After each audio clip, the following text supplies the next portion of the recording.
The 5 shocking archaeological discoveries in Africa that no one can explain. Have you ever wondered where the origins of the greatest mysteries in human history lie? It's not in the grandeur of Egypt or the renowned ancient Greece, but right in Africa, the enigmatic land that holds untold stories. From the vast savannas to the untamed mountains, every step you take touches traces of thousands of years of history. Africa is not just a continent, it is an epic waiting to be unfolded. In this land, ancient civilizations once flourished brilliantly, only to vanish without a trace. Buried ruins, mummies still carrying ancient curses, and fossils of creatures never before known to science.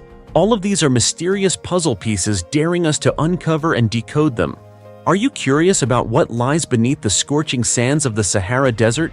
Or what recent excavations in this sun-scorched region have revealed that left archaeologists stunned? Join us on a journey through time, where every passing moment could lead to a groundbreaking discovery, to explore Africa's remarkable and at times eerie archaeological findings right now.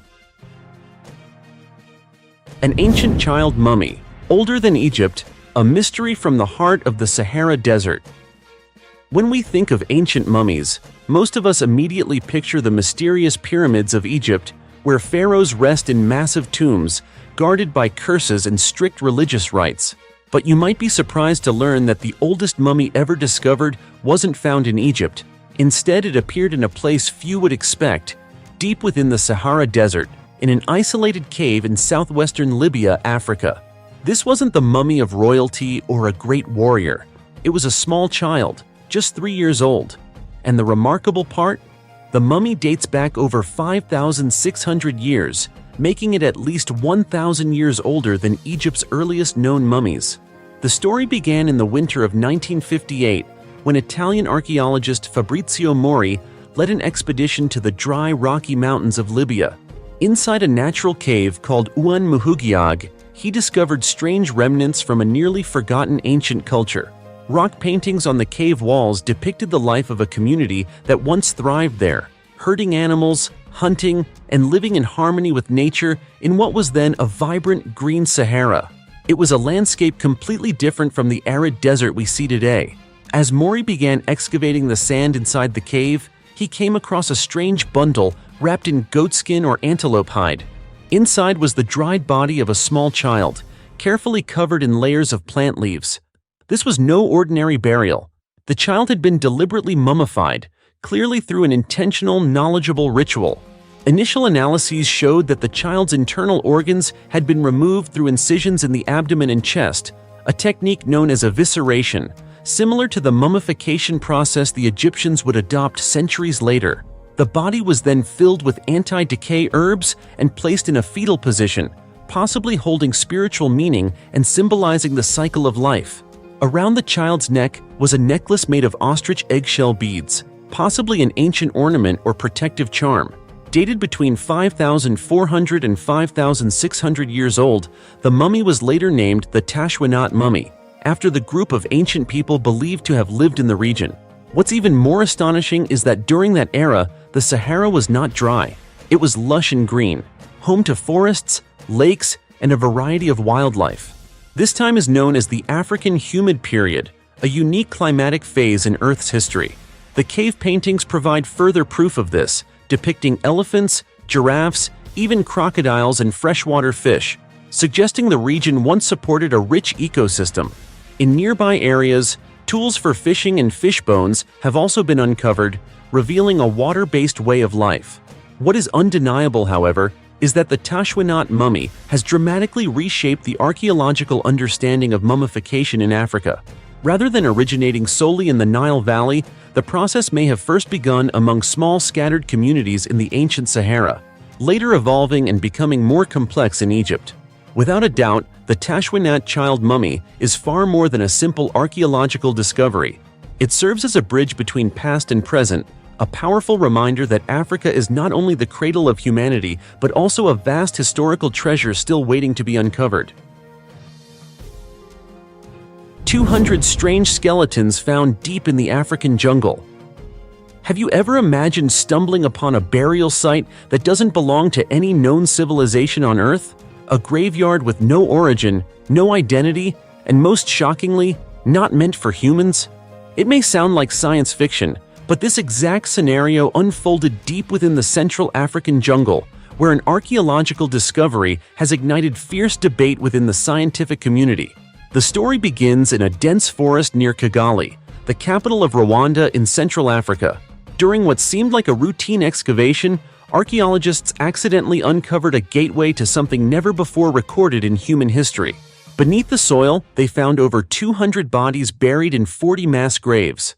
But what shocked them wasn't just the number, it was the shape of the skeletons. These remains had a completely different anatomical structure from modern humans.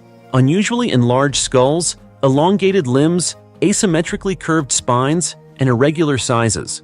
Immediately, researchers began asking, are we looking at an undiscovered ancient human species or physical evidence of extraterrestrial life? The deeper they analyzed, the murkier the answers became. These skeletons were dated to be around 500 years old, and more strangely, there were no signs of human habitation nearby. No homes, no tools, no fire pits, no cultural artifacts whatsoever to tie these bodies to any known people. This led to a bold hypothesis. Could these have been extraterrestrial beings who once landed on Earth, only to perish, perhaps due to disease or exposure to an incompatible environment? Maybe a virus their bodies couldn't fight off? But if that were the case, why were there no traces of a spacecraft? Not even a single scrap. No metal, no bolts, no foreign materials of any kind. Nothing. The questions only grow more complex when we look back at other bizarre archaeological findings from across the globe. For example, the 1937 expedition to the Bayankara Ula Mountains in China, where Professor Chipu Te and his team found small skeletons with unusually large skulls. In nearby caves, they discovered 176 stone discs engraved with strange symbols depicting the sun, moon, planets, and even what appeared to be a meteor crash on Earth around 12,000 years ago. In Turkey, a mummy from the Ice Age sent shivers down the spines of those who studied it. The being had a slender frame, pale bluish skin, and small translucent wings. Its large pupilless eyes were compared to those of reptiles, features unseen in any known human lineage. Even in ancient Egypt, the birthplace of mummification and divine legends, researchers have unearthed anomalous mummies that don't match any cultural template. One such mummy stood over 8 feet tall, lacking a nose, ears, or tongue, and was buried as a nobleman, yet surrounded by objects that clearly didn't belong to any Earth-based civilization. These included gleaming metal discs etched with unknown symbols, clothing made from what appeared to be synthetic alloys, and shoes crafted from a plastic-like material never before seen in archaeology. The tomb's stone carvings depicted aircraft, planets, and disc-shaped flying objects. The entire structure had been constructed using methods so advanced that some stones appeared to have been laser-cut and others fused together using heat-melting techniques resembling modern technology. Something or someone left traces here that go far beyond the understanding of ancient humanity. Still, not everyone believes the extraterrestrial hypothesis. Some researchers suggest that these strange bodies might be a lost branch of human evolution, perhaps giants, or a miniature humanoid species that lived alongside Homo sapiens, only to go extinct due to biological shifts, pandemics, or cultural collapse. So what is the truth?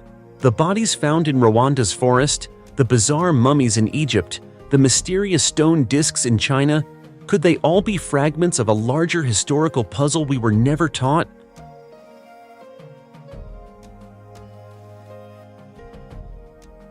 A 200,000-year-old ancient tomb hidden deep underground belonging to another human species. Would you dare to believe that long before modern humans knew how to bury their dead, another species of human was performing this ritual in the deep darkness beneath the earth? I didn't believe it either, until I heard about a recent discovery in southern Africa that completely changed my perspective. In a place seemingly forgotten by time, the cradle of humankind caves in South Africa, in June 2024, archaeologists shook the international scientific community with an unprecedented find in archaeological history. They uncovered a cluster of ancient graves nearly 100 feet underground, containing skeletal remains that do not belong to Homo sapiens, modern humans, but rather to a mysterious human species called Homo naledi. Immediately, a question arose. How could a species with a brain no larger than a grapefruit, living around 200,000 years ago, have the capacity to bury their dead in a ritual rich with social and spiritual meaning? Answering this, the research team led by Dr. Lee Berger from the University of Witwatersrand suggested this might be Homo sapiens. What truly stunned the scientific world was that Homo naledi, lacking complex tools and language as we understand it, appeared to possess a clear concept of death and loss. A group of beings standing under 5 feet tall, with bodies halfway between ape and human, silently carried their dead through narrow rocky crevices in the cold, dark, airless depths. They didn't just abandon the bodies there by chance. They dug, placed, and covered them, performing what could be considered primitive burial rites. This completely overturns all our previous understanding of human intelligence and behavior. Until now, modern humans have always assumed that only we possess the awareness to feel loss, to honor life that has passed, and to carry out farewell rituals. But Homo naledi, with its tiny brain, did this hundreds of thousands of years ago. So, are we truly the only species to have evolved social, spiritual, and cultural development? This discovery isn't just controversial. It opens an entirely new research direction into human evolution. Complex social behaviors like burial and possibly memorial rituals may not have originated with Homo sapiens alone, but with several branches on the human family tree. Evolution, perhaps, is not a simple, linear path, but a complex network of branches, some of which we mistakenly considered primitive, yet possessed intellect we never recognized. What's more, beyond uncovering skeletal remains, archaeologists found numerous engravings on the cave walls around the burial site, as if Homo naledi attempted to leave behind a form of rudimentary symbolic language. These could be the earliest evidence that art, and possibly spirituality, existed far earlier in human history. Not limited to Homo sapiens culture, it has become a doorway into the profound mystery of ourselves. It raises questions that force anthropology to rethink. How many human species have existed? How many behaviors we think belong only to modern humans actually originated long ago? And the unavoidable question, if Homo naledi existed as a community that buried their dead and expressed emotion, why did they disappear? Were we, Homo sapiens, the cause of their extinction? Or was it a natural cycle of evolution that every branch, including us, cannot escape? It's hard to answer, but the discovery of Homo naledi's ancient tomb has opened a deep excavation of human memory itself, compelling us to reconsider outdated definitions of intelligence, society, and the true meaning of being human. Strange fossil redraws the global dinosaur map. We once thought we had a clear understanding of the dinosaurs that roamed the Earth, that their reign was well documented in places like North America, South America, and Asia. But then, in the dry mountains of Morocco's Middle Atlas, a place seemingly filled with nothing but rocks and dust, a dinosaur fossil surfaced that stunned the entire paleontology community. This was an armored dinosaur with a morphology unlike any ancient skeleton seen before. Sharp spines grew directly from its bones, not from the skin, as if its defensive armor was integrated straight into its spinal framework. Even more shocking, this was the first time an ankylosaur, a type of armored dinosaur, was discovered in Africa, a continent never previously considered a home for this group of dinosaurs. The new dinosaur species was named Spicomelus, with spico meaning sharp spine and melis meaning skeleton. The name conjures the image of this strange creature while holding a major mystery in evolutionary history that we thought was already settled. But hold on, everything you thought you knew about ankylosaurs might need to be rewritten. Typically, when we think of ankylosaurs, we picture bulky, four-legged creatures with thick armor and a club-like tail, a deadly weapon used against giant predators like Tyrannosaurus rex. However, all these understandings mainly come from fossils found in North America and parts of Asia. Now, Spicomelus appears right in North Africa, with a radically different bone structure. Its spines were attached to the ribs, unlike the detached armor plates commonly seen floating between the skin and muscles. This cannot be ignored by scientists because this might be the oldest ankylosaur fossil ever discovered, dating back 168 million years to the Middle Jurassic period, much earlier than any known ankylosaur species. Dr. Susanna Maidment, a paleontologist at the Natural History Museum in London, directly analyzed this fossil. She described Spicomelis as unlike anything ever recorded before, a body combining ancient traits, bizarre defensive structures, and a completely unexpected geographic location. Why does this matter? Because it challenges the global dinosaur distribution map. The presence of an ankylosaur in Morocco proves they were not confined to known regions. In fact, they may have been far more widespread, and Africa, a land still full of mysteries, could be a crucial link in the evolutionary history of this dinosaur group. Moreover, the bone-attached armor structure of Spicomelis may represent the earliest stage in the evolution of defensive armor, which later ankylosaurs developed more intricately. This discovery opens a primordial chapter never before written about the origins of armored dinosaurs. If Spicomelis is truly the ancestor of ankylosaurs, then this find is not just a fossil, it's a discovery of their roots. Surprisingly, this fossil isn't a complete skeleton, but only a single bone segment with sharp spines growing on both sides. Yet with just this, scientists had enough evidence to identify a species never described before. And you know what? It's possible that many more remains of Spicomelis, or its relatives, are still lying quietly beneath the ancient rocks of Central and North Africa, waiting to be unearthed. This not only expands our understanding of dinosaur diversity, but also helps researchers rethink the ancient migration routes of dinosaurs, paths we had never considered before. Who would have guessed that this now dry, forgotten land was once home to a pioneering dinosaur species, equipped with sharp spines ready to fight off any approaching enemy? From a single strange bone, we are rewriting an entire chapter of Jurassic history. And clearly, the Earth still holds countless untold stories, lying silently beneath layers of rock and soil, waiting to be revealed. Over 400 fossilized footprints reveal the lives of ancient people in Africa. Have you ever imagined that in the arid lands of Tanzania, there lies a journey long forgotten by time, until modern humans stumbled upon it by chance? Not a stone artifact, not a fossilized skeleton, but footprints. More than 400 nearly perfectly preserved fossil footprints capture a special moment in the lives of our ancestors tens of thousands of years ago. And the questions arise: who were they? Where were they going? And why have these traces survived for millennia? This remarkable discovery took place in the Ngare Sero area, at the foot of the Old Doinyo Lengai volcano in Africa. A volcano still active today, whose volcanic ash played a miraculous role in preserving these footprints.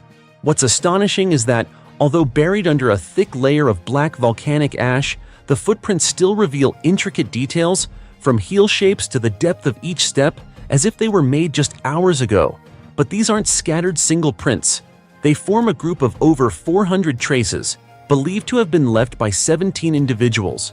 Based on size and stride analysis, 14 were adult females, 2 were adult males, and 1 was a child. The story begins to take shape from those numbers. A group of women, possibly engaged in an important task, searching for food, migrating seasonally, or simply traveling together across this land. Scientists believe this is a vivid snapshot of ancient human life during the late Pleistocene epoch, a time when humans were still learning to adapt to climate, hunting and gathering, and living in communities. What's especially striking is that the footprints don't just tell a journey, they also reveal social structure. The dominant presence of adult women suggests an intriguing hypothesis that gathering food, at least in this region, may have been primarily the responsibility of women in the community. And you know what? The presence of a child also opens up colorful speculations. Was this child guided by a mother? Or did the whole group decide to bring their youngest members along as part of a closely bonded collective life? Kevin Hatala, a paleontologist from Chatham University, called this discovery a direct window into humanity's distant past. Not only because of its unprecedented scale in Africa, but also due to the astonishing level of detail nature helped preserve. Scientific analyses date the footprints from approximately 19,100 to 5,760 years ago, meaning they may predate the advent of agriculture. The story doesn't stop at geology or archaeology. It's also an emotional journey when we realize that, no matter how much time has passed, these footprints survive as a message from the past. They make no sound, but they speak volumes about cooperation, the role of women in ancient communities, and humanity's extraordinary ability to survive in harsh environments. Professor Cynthia Lutkas-Pierce, co-author of the study, emphasized that the volcanic ash, which might seem like a destructive relic, actually served as a silent guardian for this heritage. It was the combination of natural disaster and a seemingly ordinary human moment that created this rare archaeological marvel. And if you're wondering why this discovery is so important, the answer is, it brings us closer to the biggest question of all: who we are and where we came from. Each footprint is a small chapter in the vast book of human history, a book not written in words, but in footsteps, behaviors, and the tireless journeys of our ancestors. Missing archaeologist discovers giant skeleton inside a cave that could rewrite human history. If you think giants are nothing more than myths from fairy tales or Hollywood scenes, then brace yourself for a journey that may upend everything you thought you knew about human history. Why do I say that? Because in the calm waters of Malaysia, where gentle waves lap against the shores of Pulau Upe, a seemingly ordinary island, a secret is hidden that could change the way we understand humanity. Recently, an unprecedented archaeological discovery was announced, shaking not only the academic world, but also stirring excitement among history enthusiasts everywhere. Historian and archaeologist Mohd Fuad Kusari M. said, who had mysteriously gone missing for a short period, suddenly reappeared, bringing with him a shocking revelation. He had discovered a giant human skeleton inside a cave on Pulau Upe, Malaysia. These were not mere bone fragments or vague traces that invite skepticism. Fuad found a skull and long bones estimated to belong to a human standing between 10 to 16 feet tall, a height far beyond any known model of modern human beings. Even more astonishing, just about 0.75 miles from the cave, he discovered two unusually large graves, each measuring about 16 feet long and 1.6 feet wide. Yes, you heard that right. 10 to 16 feet tall. That's not the stature of a legendary basketball player, but of a being that may have once belonged to a race of giants who walked the earth. Fuad didn't jump to conclusions. He based his initial assessments on the proportions of the skull and long bones. Even more fascinating, he referenced numerous historical records from ancient civilizations, particularly the Maya, that documented the existence of giant people. To top it off, he cited a newspaper article from 1871 that mentioned the discovery of 200 human skeletons of unusually large size found in Ontario, Canada. Scattered traces from around the world now seem to be coming together to tell a larger story, a hidden piece of humanity's past. Yet, not everyone is quick to accept these findings. Mohd Jamil Mukmin, chairman of the Institute for Historical and Patriotic Studies of Malaysia, urges caution. He argues that the size of a grave does not necessarily reflect the actual height of the person buried.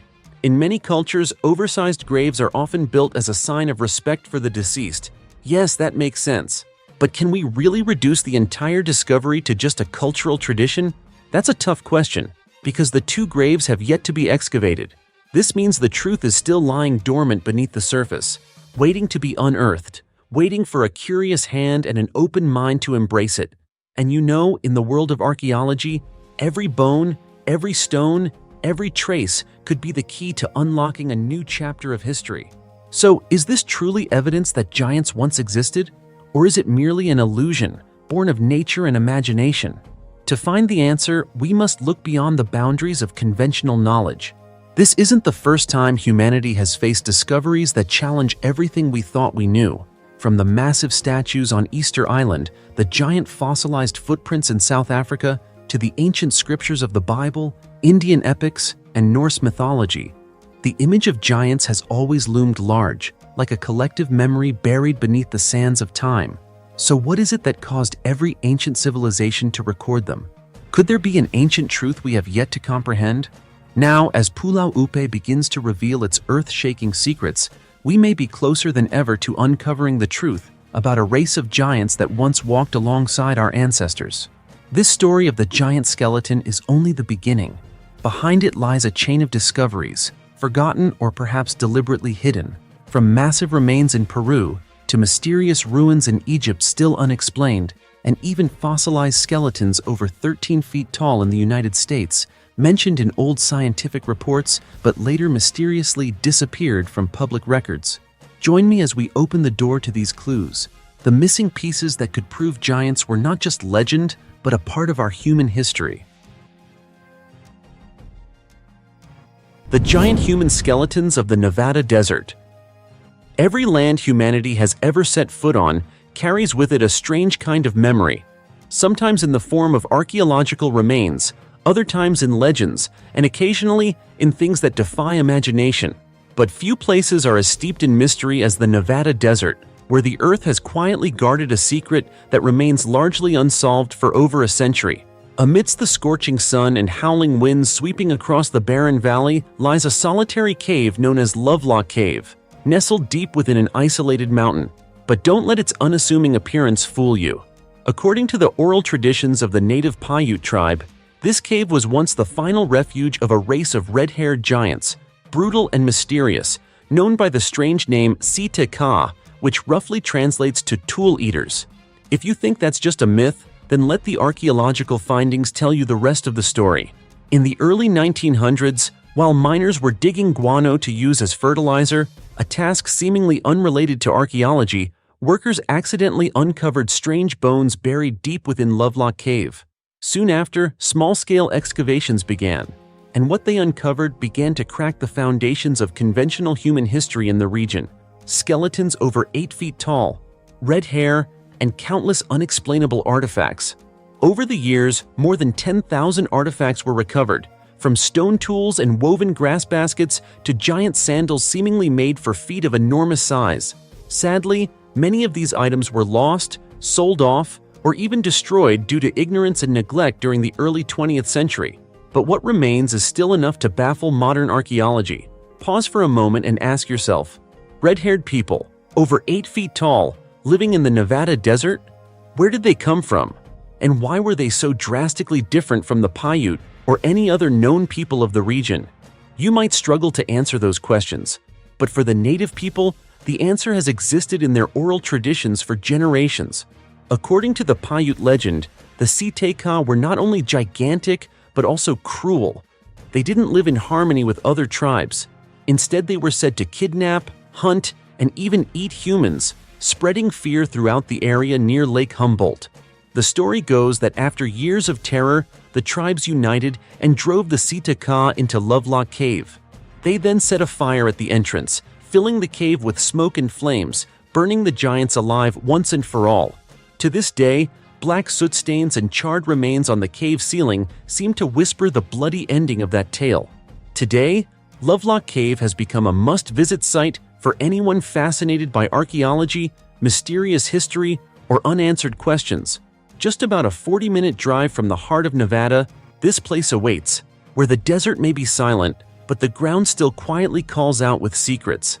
The nearby Humboldt Museum still preserves many of the artifacts from the excavation, including replicas of the Siteka skeletons, remaining bone fragments, and the earliest written records from archaeologists documenting the shocking discovery.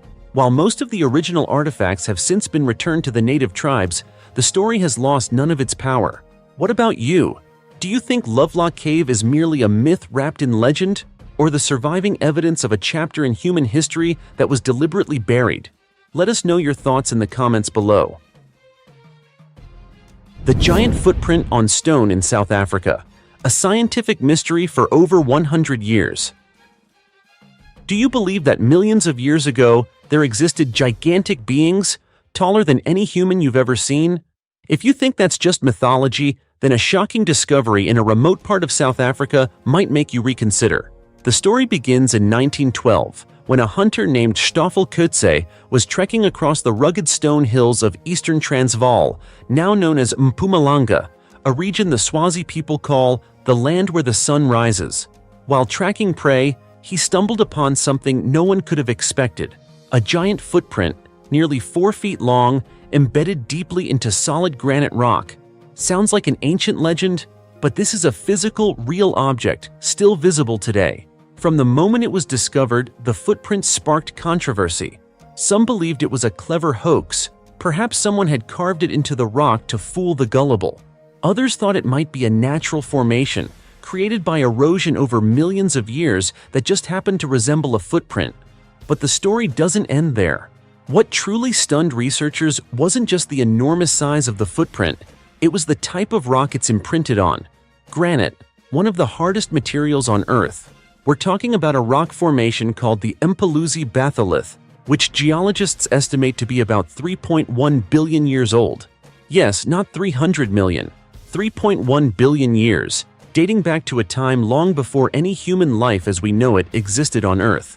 A footprint measuring nearly 4 feet long, deeply set and clearly defined, on a surface made of a rock nearly as hard as steel, second only to diamond, corundum, and topaz in hardness.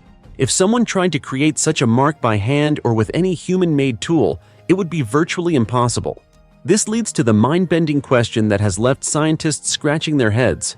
Who or what left that footprint? Michael Tellinger, a South African scientist and explorer, is one of the most vocal proponents of a bold theory.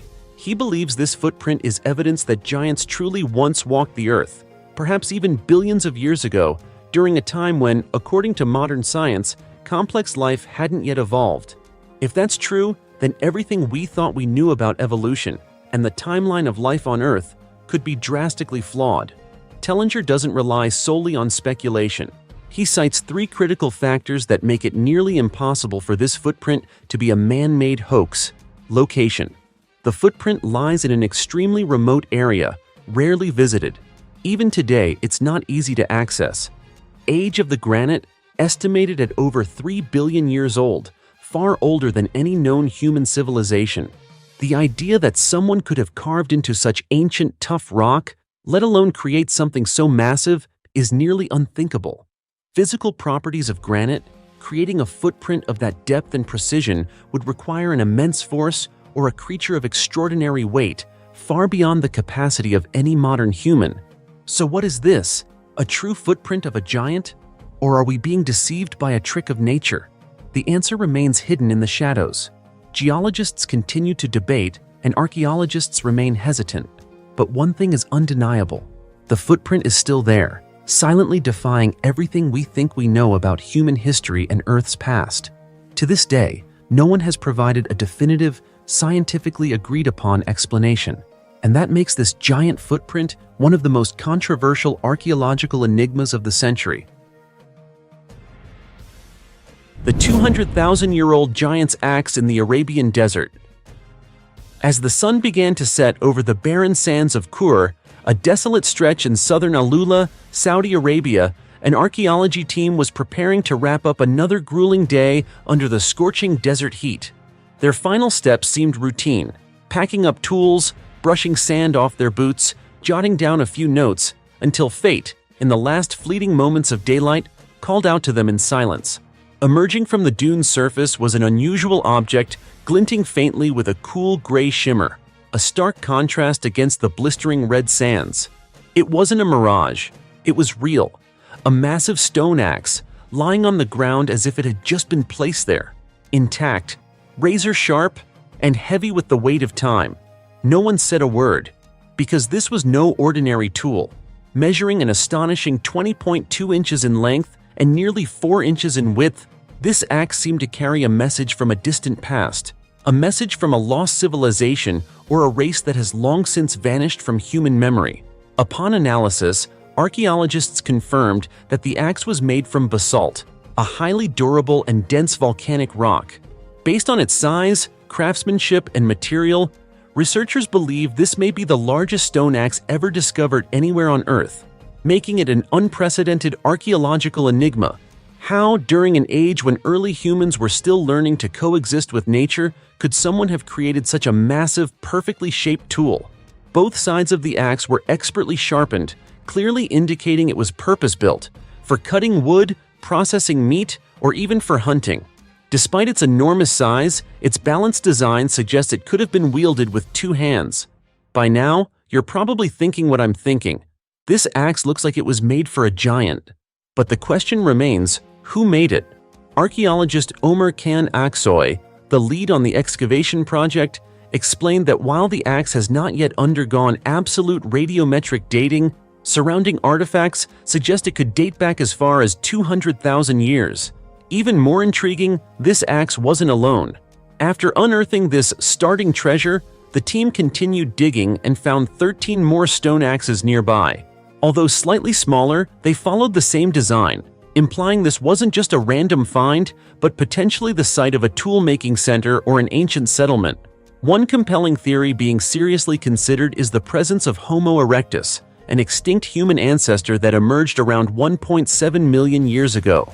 Believed to be the first hominins to walk upright and manufacture tools, their technological abilities marked a turning point in human evolution. And if this giant axe truly was created by Homo erectus, it could be evidence that early humans possessed a level of technological skill far beyond what we've imagined. There's also the tantalizing possibility that around 200,000 years ago, this region may have been a crossroads for multiple hominin species, early Homo sapiens, Homo erectus, and possibly even unknown human types yet to be identified. Now, the archaeological community stands at a crossroads. Do we accept this as a remarkable outlier from our Homo sapiens ancestors? Or does this discovery open the door to the controversial theory of an unknown race of giants, beings with larger frames, advanced intelligence, and dominion over these wild lands before history erased them? While many theories circulate, no one can yet say with certainty who the creators were. That's why the excavation team has announced a follow-up dig scheduled for later this year in hopes of uncovering more tools, skeletal remains, or traces of habitation that might reveal the identity of those who wielded these axes. As you can see, from one massive axe lying in the dunes, we're now forced to re-examine our ideas about evolution, prehistoric intelligence, and the potential existence of giant human ancestors. Could it be that we are not the only species to have once stood tall on this earth?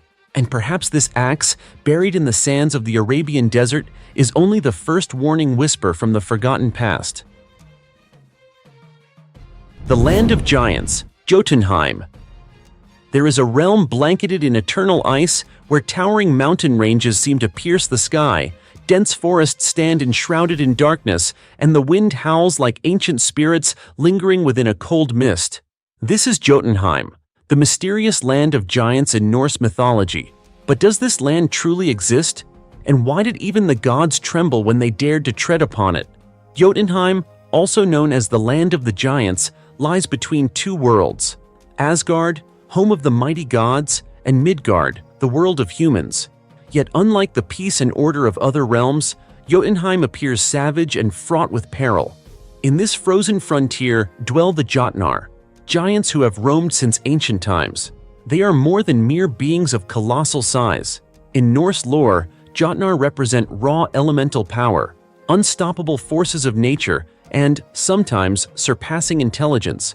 They hunted among icebound forests, seeking life in what appears lifeless, and they obeyed their own laws, completely separate from gods or humans. If you've heard of Loki, you know he was not only a cunning god, but also a giant by birth in Jotunheim. And it was Odin, leader of the gods, who adopted Loki and brought him to Asgard. Yet despite divine status, Loki always carried the rebellious bloodline and strange ties to his giant homeland. Conflicts, conspiracies, and cosmic upheavals have repeatedly stemmed from that icy realm. But if there is one greatest mystery in Jotunheim, it is Mimir's Well. Can you imagine what lies deep beneath Yggdrasil, the cosmic tree connecting the 9 worlds in Norse myth? Not gold or treasure, but a sacred well believed to contain the eternal wisdom of the universe. Mimir, the giant guardian of that well, embodies ancient knowledge itself. It is said that whoever drinks from Mimir's well gains extraordinary insight, understanding the secrets of time, fate, and the cosmic order. And so Odin, thirsting to comprehend all, sought out the well. Yet, as with all extraordinary power, wisdom demanded a price. When Odin asked to drink, Mimir agreed, but required a harsh tribute. Odin had to sacrifice one of his eyes. Would you trade part of yourself for absolute knowledge? That is no easy decision, even for a god. But Odin did not hesitate. He gouged out his eye, gaining in return a vision that pierced through past, present, and future. Thus, one-eyed Odin became the god of wisdom and prophecy, his insight unmatched by any being. This legend is more than myth. It is a profound metaphor about sacrifice, the cost of enlightenment, and the courage to access truth. It asks, are you willing to give up a part of yourself to truly understand the world around you? Returning to Jotunheim, the land still shrouded in the mist of history, many mysteries remain unsolved. Legends of giants, the enigma of Mimir's well, the ties between Loki and his ancestral land, these continue to fuel the pursuits of archaeologists and mythologists. Today, though preserved only in ancient texts and scattered runic inscriptions across Scandinavia, Jotunheim lives on in our imagination. It symbolizes what humanity has yet to know, and our enduring thirst to explore it. So, what do you think? Is Jotunheim really a land of monsters, or a keeper of forgotten wisdom beyond our reach? Opening the tomb of Egypt's most unfortunate pharaoh. Archaeologists collapsed after seeing this. In the world of ancient Egypt, where pharaohs were seen as divine incarnations and death was not an end but the beginning of an eternal journey, the improper burial of a king was almost unthinkable. Yet, in the arid desert of the ancient city of Abydos, one of Egypt's holiest centers, archaeologists uncovered a tomb revealing a horrifying tale. A mummy torn to pieces and a coffin that did not belong to the king inside. This tomb belonged to Pharaoh Seneb-K, a name seemingly buried deep beneath the sands of time. But when his tomb was discovered at the el-Kaab cemetery, north of Abydos, chilling mysteries began to unravel. Through inscriptions, royal symbols, and surviving grave goods, researchers confirmed this was the final resting place of Woserebre Seneb-K, a pharaoh who ruled during the Second Intermediate Period, the most chaotic era in ancient Egyptian history. At that time, the land lacked a unified dynasty, with self-proclaimed kings ruling over fragmented regions, and Seneb-K was one of them. The first peculiarity was the tomb's scale. Unlike the lavish, magnificent tombs of pharaohs from Egypt's golden ages, Seneb-K's tomb consisted of just 4 simple chambers. Yet, within this simplicity, lay a discovery that stunned experts. Upon opening the coffin, they found not an intact mummy, but a body torn apart, dismembered into fragments. This was not the work of time's decay, but evidence of a violent desecration, an act of destruction against a mummy, which the ancient Egyptians considered sacred and inviolable. In their beliefs, a damaged mummy meant the soul was eternally trapped, unable to ascend to the afterlife. Furthermore, the canopic jars, used to store organs removed during mummification, were found heavily deteriorated, housed in a decayed cedar wood box. The entire tomb bore clear signs of a large-scale robbery, but the truth behind it was far more sinister. When archaeologists closely examined the coffin holding the king's remains, they made a shocking discovery. The coffin was not crafted for Seneb-K. Based on its carving style, decorative patterns, and crucially, the age of the wood, experts determined the coffin predated Seneb-K's era by a significant margin. After cross-referencing data, they concluded it originally belonged to Pharaoh Sobekotep IV, a powerful king of the 13th dynasty. This raised an immediate question. Why was a king like Seneb-K buried in another pharaoh's coffin? Was he the victim of a swap, or did he himself order the theft of a coffin from an older tomb for reuse? One theory suggests that during this turbulent period, Egypt was plagued by internal conflict and depleted treasuries, leaving even kings without the resources for a proper royal burial. In such circumstances, reusing an old coffin, even one belonging to a previous pharaoh, may have been a necessity. However, some experts question whether Seneb-K was truly a pharaoh or merely a local leader who claimed the title, lacking the power and prestige history later attributed to him. On the other hand, some scholars argue that if Seneb-K had the wealth and authority to build a dedicated tomb, there was no reason for him to covet another king's burial goods.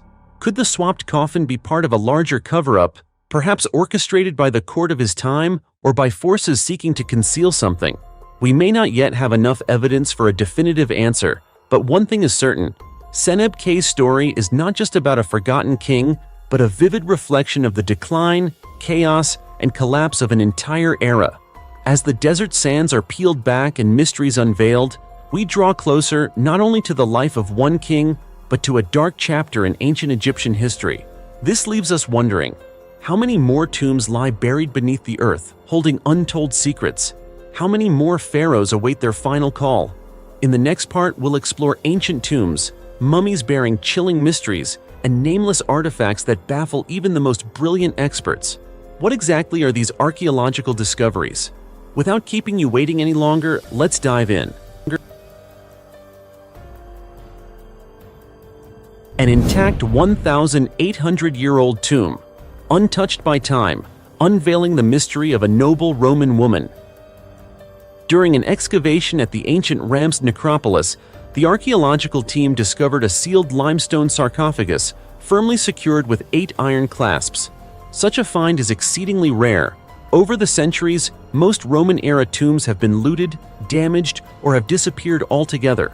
But here, everything remained in place, as if the tomb had been waiting for just the right moment to be discovered.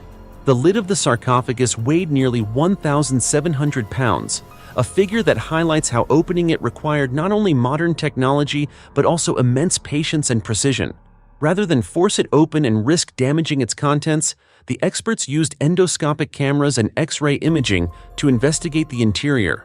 What they saw beneath the thick stone left them stunned. Inside was a human skeleton, still lying in its original position after nearly 2 millennia. What made the discovery even more extraordinary were the burial objects found alongside her: a small bronze mirror, tarnished with age, an amber ring still bearing its natural shine, and a finely carved, elegant comb. These were not just personal items, they were clues to the woman's identity. Based on the artifacts, researchers concluded that the deceased was a woman, around 40 years old at the time of her death. The arrangement of the tomb, along with the presence of luxurious jewelry and personal items, led archaeologists to believe that she was far from ordinary. She may have belonged to the upper class of Roman society, or perhaps was a foreigner of high status who had settled in Reims, then an important political and commercial hub. The presence of 4 oil lamps and 2 slender glass vessels, likely used for perfumes or scented oils, further confirmed that she had been honored with a respectful burial ritual. In ancient Roman culture, such lamps were often believed to guide the soul into the afterlife, part of a sacred ceremonial tradition. The untouched tomb has offered archaeologists a kind of time capsule, preserving layers of information never recorded in written history. What remains of this woman may provide valuable insight into the roles of women in Roman society, how they lived, how they were remembered, and especially the connection between the Roman elite and distant regions like Gallia, modern-day France. Researchers are currently analyzing the woman's DNA, hoping to compare it with other remains found in Reims. Their goal is to determine whether she was a local, a descendant of Roman nobility from the capital city of Rome, or perhaps even from a far-flung corner of the vast Roman Empire, which stretched from North Africa to the British Isles. Could she have ties to Roman royalty, or was she a powerful figure within her local community? And if so, what kind of influence might she have had on ancient Reims, a city that would later become the coronation site of medieval French kings? These are questions that many are asking today. Even the experts will need time to fully uncover the answers. Still, regardless of the specifics, this discovery has brought an ancient woman back into the light of history. It also opens a new path toward understanding the deep connections between people, power, and faith across centuries. It reminds us that those who lived nearly 2,000 years ago, though long gone, still leave lasting marks on the present, and that every set of human remains holds a story waiting to be told. The most mysterious Grand Eunuch tomb in China. Have you ever imagined the life and death of a man who once lived within and quietly wielded power behind the grand walls of the Forbidden City, China's most magnificent palace through 4 Qing dynasty reigns? If so, you must be curious, right? Let me tell you the story of a eunuch named Li Lianying, a favored confidant of Empress Dowager Sixie, who held a special position within the Qing imperial court. However, his life, and especially his death, remains shrouded in unsolved mystery. The story begins in the summer of 1966 in the Haidian district of Beijing, when a group of people accidentally discovered an enormous tomb covering roughly 20 acres. It turned out to be the burial site of Li Lianying, the powerful Grand Eunuch of the Qing dynasty's inner palace. What stood out immediately was that the tomb was built upon a foundation of tam-tu earth, a type of compacted soil traditionally reserved for royal mausoleums. This alone indicated Li's exceptionally high status. Upon entering the tomb, archaeologists were struck by the grandeur of the space. A pristine white marble chamber symbolized luxury and nobility. At the center stood a reddish-purple coffin placed on a jade platform and surrounded by intricately carved ornaments and bronze coins engraved with the character Lai. Everything about the tomb reflected a life of immense power and influence, a man who once lived among gold and jade, commanding great authority within the imperial palace.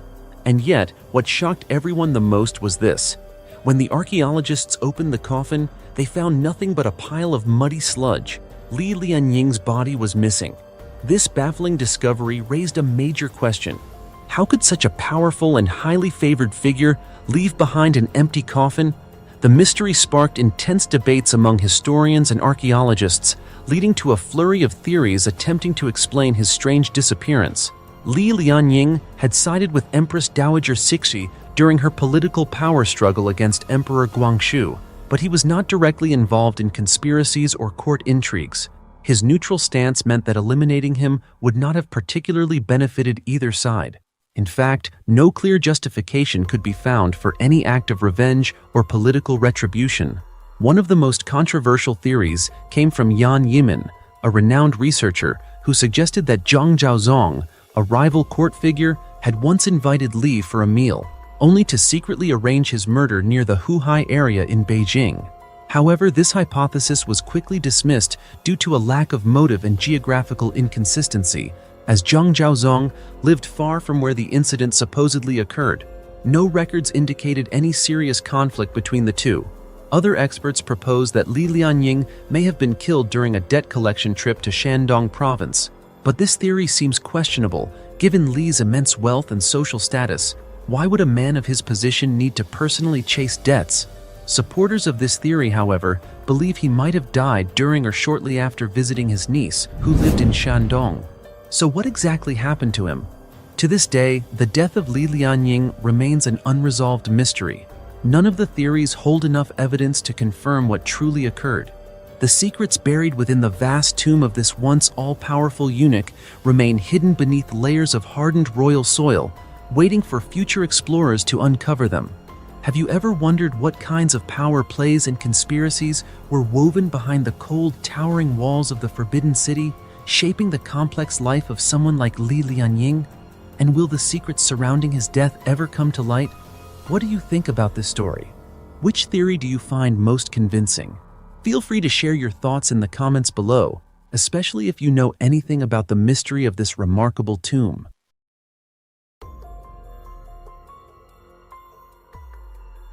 The 210,000-year-old skull at Apadima Cave, unveiling the mysterious migration of early modern humans. An archaeological discovery announced on July 11, 2019, sent shockwaves through the scientific world, revealing an unexpected new chapter in the story of modern humans beyond Africa, a place long believed to be the sole cradle of Homo sapiens. Specifically, at Apadima Cave in Greece, a fossilized human skull, named Apadima 1, was dated to be approximately 210,000 years old, making it the oldest known fossil of modern humans ever found outside of Africa. This finding stunned archaeologists, as the previous oldest evidence of modern humans in Europe only dated back about 50,000 years. Then a closer look at what this means. Previously, southeastern Europe had always been considered a key corridor for modern humans migrating out of Africa into Eurasia. But this new discovery suggests that Homo sapiens may have begun exploring that route far earlier than we ever imagined, well beyond what was previously recorded by science. In other words, our ancestors may have taken their first steps out of Africa much earlier, expanding their range into distant lands long before permanent settlements were established. Even more remarkably, the researchers didn't find just one skull in Apadima Cave. They also discovered a second fossil, Apadima 2, dating back about 170,000 years, which belonged to a Neanderthal, a close relative of Homo sapiens. This made the story even more intriguing. Apadima 1 was actually older than Apadima 2, suggesting that modern humans were present in Europe before Neanderthals in that region. This discovery challenges the long-standing theory that modern humans migrated out of Africa only once, around 70,000 years ago, gradually spreading into new territories. Instead, scientists now believe that our species may have undertaken multiple migration waves over hundreds of thousands of years, and that not all of these migrations led to long-term settlement. Some groups of Homo sapiens may have migrated to new areas only to be pushed back or die out due to harsh climates, competition with Neanderthals, or other unknown factors. The existence of Apodema 1 greatly are a tangled web of interactions, overlaps, and transitions between different human species. At one time, modern humans and Neanderthals may have lived side by side, possibly interacting, competing, or even exchanging knowledge. All of these insights are made possible by modern archaeological technologies, such as ancient DNA analysis and advanced dating methods. These tools allow us not only to find fossils, but also to understand more deeply the origins, migrations, and adaptations of our ancestors. So, what does this mean for us today? It reminds us that the story of humanity is a long, winding tale with many untold chapters. Every fossil, every artifact is a crucial puzzle piece, helping us complete the grand picture of where we come from and how we became who we are. Apodema 1 is one of the most precious of those pieces. Have you ever wondered what those early Homo sapiens at Apodema went through? What kind of climate did they face? How did they live and survive in an environment already familiar to the Neanderthals? Those are questions that scientists are still working to answer in future research. But even from these ancient bones, science does more than trace migration routes. It helps us understand the very nature of humanity, our adaptability, curiosity, and resilience in the face of challenge. And it's precisely these traits that laid the foundation for the civilization we live in today. Fascinating, isn't it? 51 elongated skulls at the Muz-Ikse Dulu Cemetery, Hungary. Cultural identity and historical turmoil in the 5th century. Let's turn back time to the 5th century, a period of great upheaval as the Roman Empire teetered on the edge of collapse and new tribes began to invade and reshape the face of Europe. Amidst this chaos, a mysterious archaeological discovery at the Muz-Ikse Dulu Cemetery, located in present-day Western Hungary, has revealed previously unknown secrets about the lives and cultures of the people from that era. Between the 1960s and 1990s, archaeologists excavated this burial site and uncovered the remains of at least 96 individuals, dating back nearly 1,500 years. What shocked researchers most was that 51 of the skulls had been deliberately elongated, the largest number of intentionally modified skulls ever found in Central Europe. This practice of skull elongation was no accident. It was carried out over the span of 3 generations and across 3 distinct groups of people, demonstrating the existence of a long-standing cultural tradition passed down over time. But why elongate skulls in the first place? Experts explain that this practice began during early childhood, when children's heads were tightly wrapped with cloth to shape their skulls as they grew. This wasn't merely a cosmetic choice. It may have signified social status, tribal affiliation, or spiritual beliefs.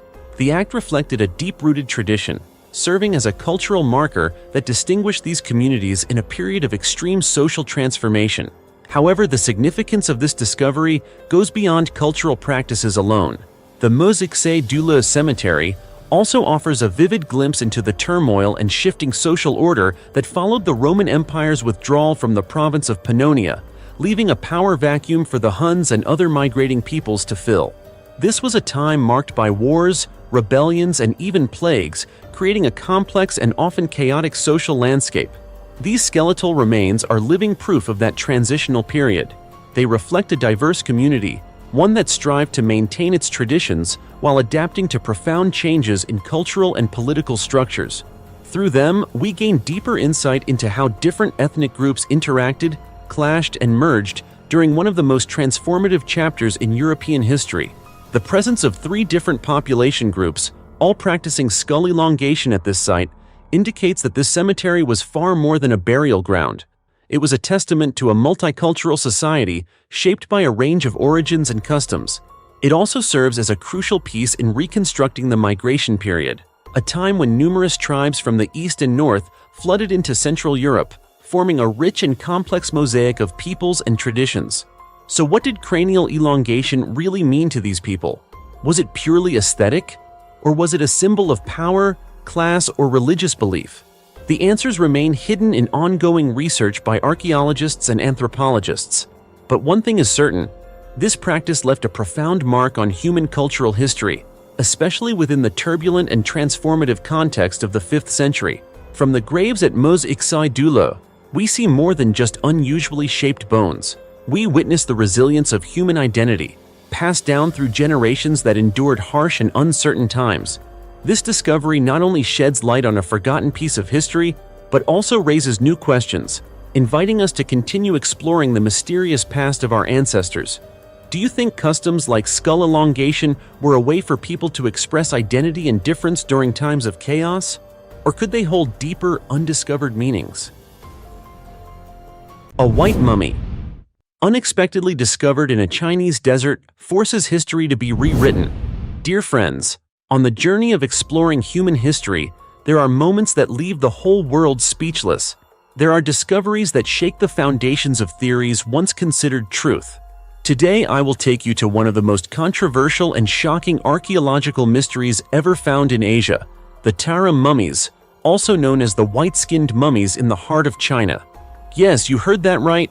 White-skinned people with blonde hair, blue eyes, and tall stature, found perfectly preserved in the sands of the Taklamakan Desert, one of the harshest places on Earth. What makes this story even more fascinating is that it could completely change what we know about the history of East Asian civilization.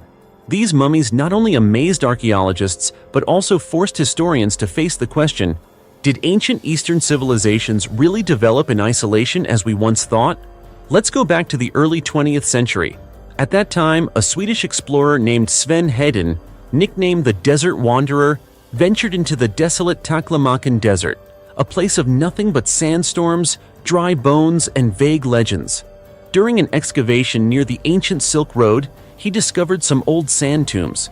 But what stunned him were the skeletons inside. They showed no East Asian traits.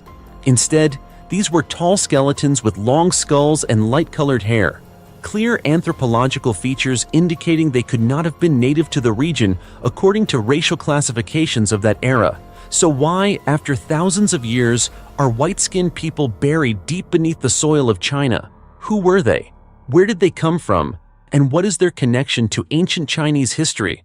These questions followed him back to Europe, where he sent the mummies for study. Unfortunately, was buried again, not by desert sands, but by war and politics. It wasn't until the 1970s that the discovery was revived. Chinese archaeologists began excavating ancient burial sites in the Tarim Basin.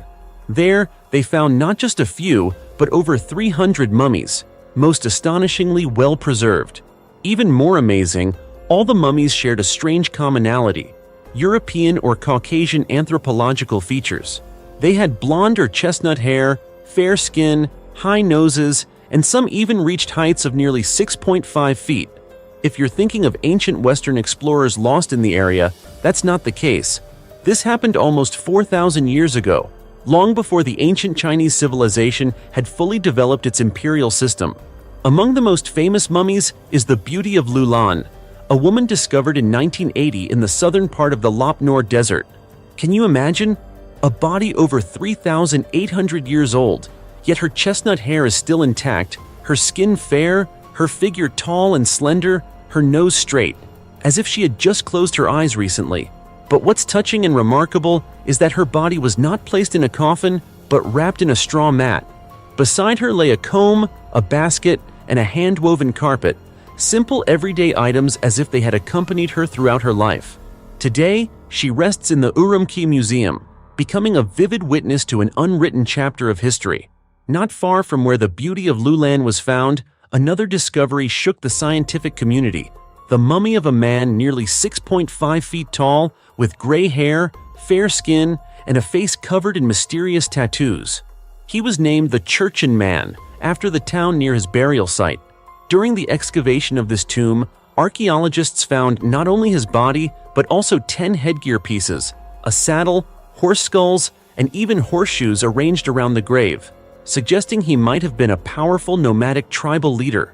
Most strikingly, beside him lay the mummy of a 3-month-old infant wrapped in a shroud, resting on a sheepskin pillow with eyes covered by 2 blue stones, a sorrowful yet poetic image of a vanished culture.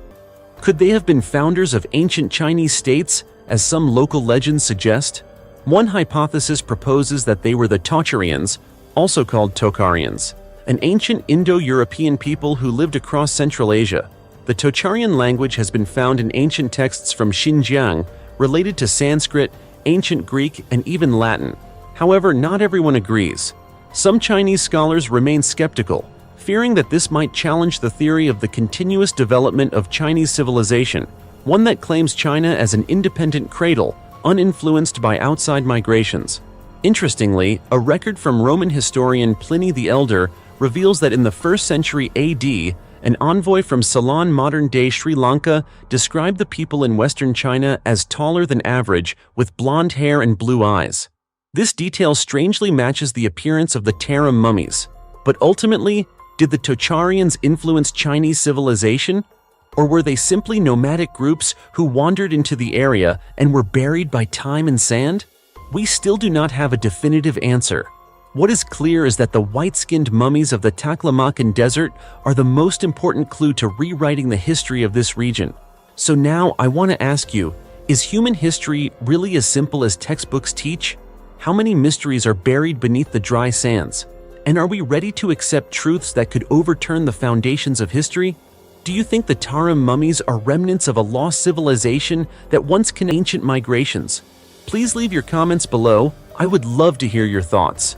For now, to get a more objective view of ancient evidence that might change how we think, even overturn history as we know it, let's explore some recently discovered ancient mummies and see what the past might be hiding from us. 2,200-year-old obese mummy shocks the scientific community. Have you ever wondered whether the health issues we face today are truly products of the modern world? Obesity, cardiovascular disease, tooth decay, ailments so common today are often assumed to be recent phenomena, emerging only in the past few decades. But the truth might surprise you. Thousands of years ago, people were already suffering from similar conditions, and more remarkably, they left us concrete evidence: ancient mummies. Let's explore the story of a remarkable mummy, over 2,200 years old, discovered in Egypt and recently displayed at the Israel Museum. This mummy has drawn attention not only for its age, but also for the medical conditions scientists uncovered in the body of this man, an elite individual who once lived a life of luxury and indulgence. His name was Eret Hor Iru, affectionately nicknamed Alex.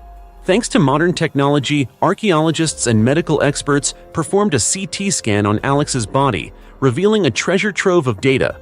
The scan showed that Alex had suffered from several conditions familiar to us today, including tooth decay, clogged arteries, and even obesity. This discovery gives us serious pause for thought. When we think of obesity, we usually associate it with modern life, processed foods, sugary snacks, and sedentary habits. But Alex, who lived more than 2 millennia ago, experienced similar health problems in a completely different historical setting. To understand this, we need to look at the broader context of ancient Egyptian society. They were pioneers in agriculture and had a highly stratified social structure. The upper class in particular owned land and wealth, enjoying a life filled with rich food and comfort, vastly different from the everyday life of the common people. Alex was a prime example of this elite group. Gallet Bennett, curator of the exhibition at the Israel Museum, noted that in addition to obesity-related illnesses, Alex's mummy also showed signs of osteoporosis and gum disease, clear indicators of overconsumption of sugar and starches. During his lifetime, Alex likely led a sedentary lifestyle with little sun exposure, which may have contributed to his weakened bones. If you think about modern life today, it's easy to draw a parallel with office workers, sitting for long hours at computers, moving little, and eating fast food loaded with sugar. Strangely enough, over 2,000 years ago, these same patterns and consequences were already present. Gallet Bennett once remarked, "Osteoporosis is considered a disease of the 20th century when people no longer had to perform heavy physical labor." But we were surprised to find that such illnesses already existed in ancient Egyptian society. Isn't that astonishing? The wealthy of the ancient world weren't just legendary figures from myths, they also dealt with very modern health issues. So, what was the root cause of obesity back then? Why would someone become obese in an era when food was not nearly as abundant as it is today? The answer lies in the social and cultural values of the time. According to archaeologists and historians, obesity was not always viewed negatively. On the contrary, in many ancient cultures, including Egypt and parts of Europe, larger body size was seen as a symbol of wealth, power, and good health. At a time when most people had to labor intensely just to survive, the ability to live without physical toil, eat abundantly, and gain weight was a visible sign of high social status.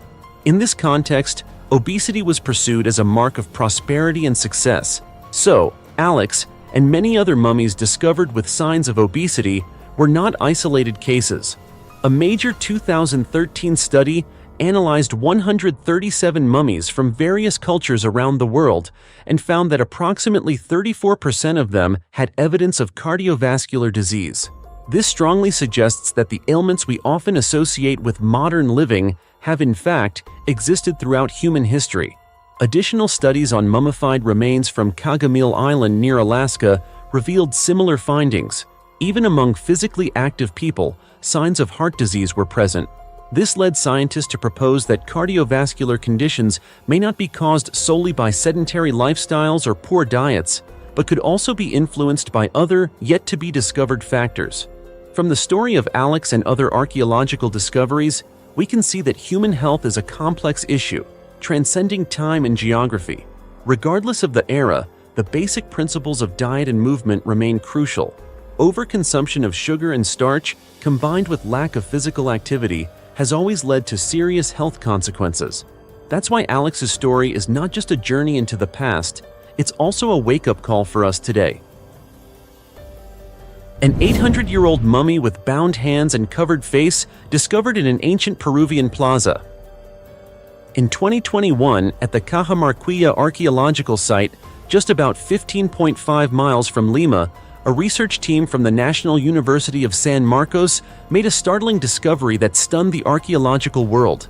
It wasn't a traditional mummy lying flat as we often imagine, but rather a body with its hands tied by rope, its hands also covering its face, a haunting image that raises many unanswered questions. Have you ever wondered why this mummy was treated in such a peculiar way? Could it be a unique funerary practice of the southern Peruvian people in pre-Hispanic times? Early theories suggest it may have been part of a spiritual or ritual ceremony, perhaps to preserve or express a deeper meaning surrounding death and the individual's place in society. Remarkably, the mummy is estimated to be at least 800 years old, meaning it predates even the famous Inca civilization, the one known for the legendary Machu Picchu and its cultural peak in the 15th century.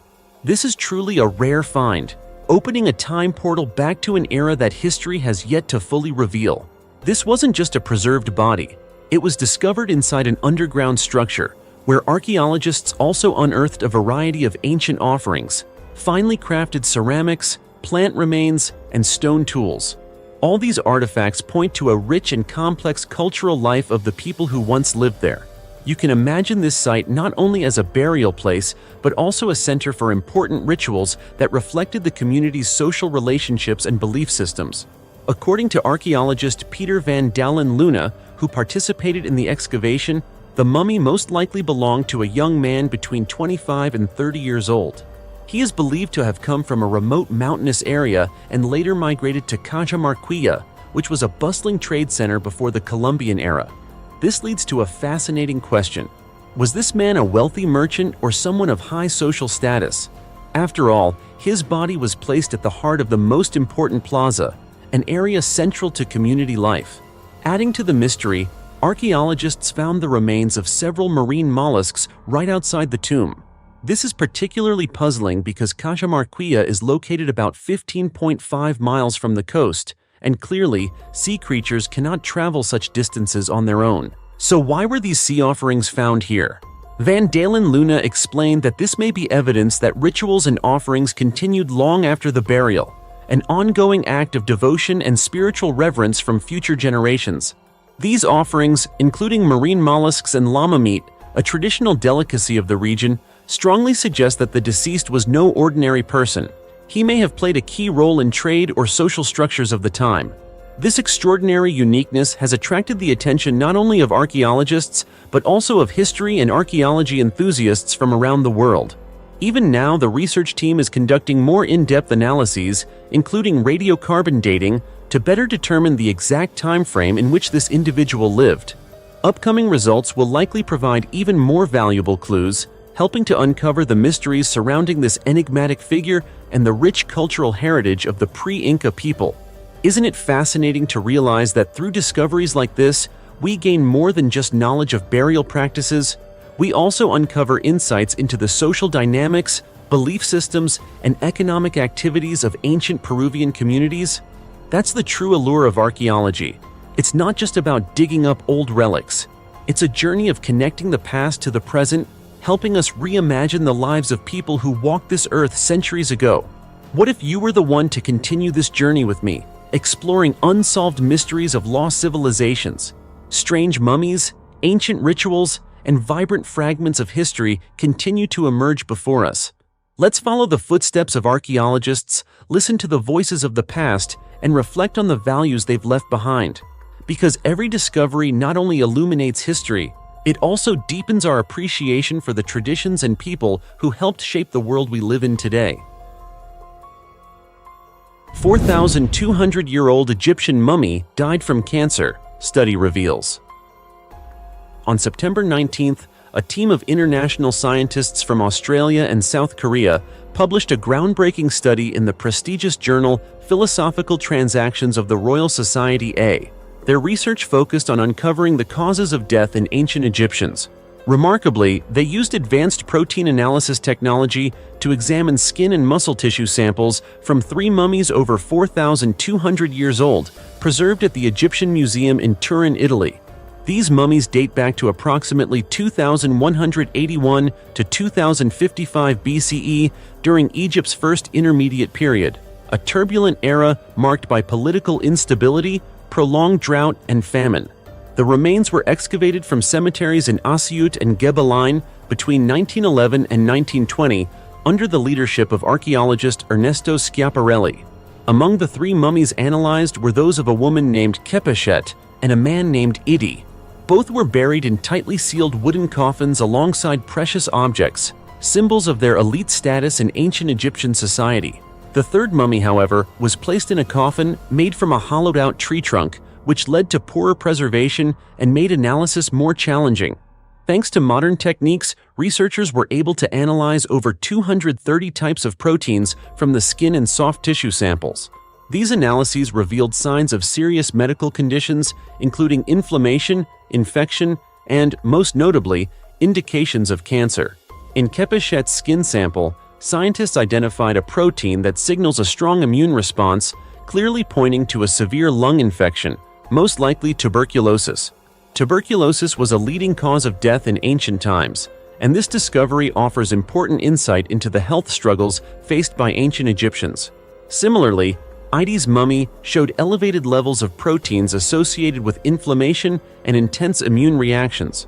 But what truly caught the scientists' attention was the discovery of 2 specific proteins in his muscle tissue: DMBT1, known to suppress tumor growth, and transglutaminase, an enzyme linked to the formation and progression of cancer, especially pancreatic cancer.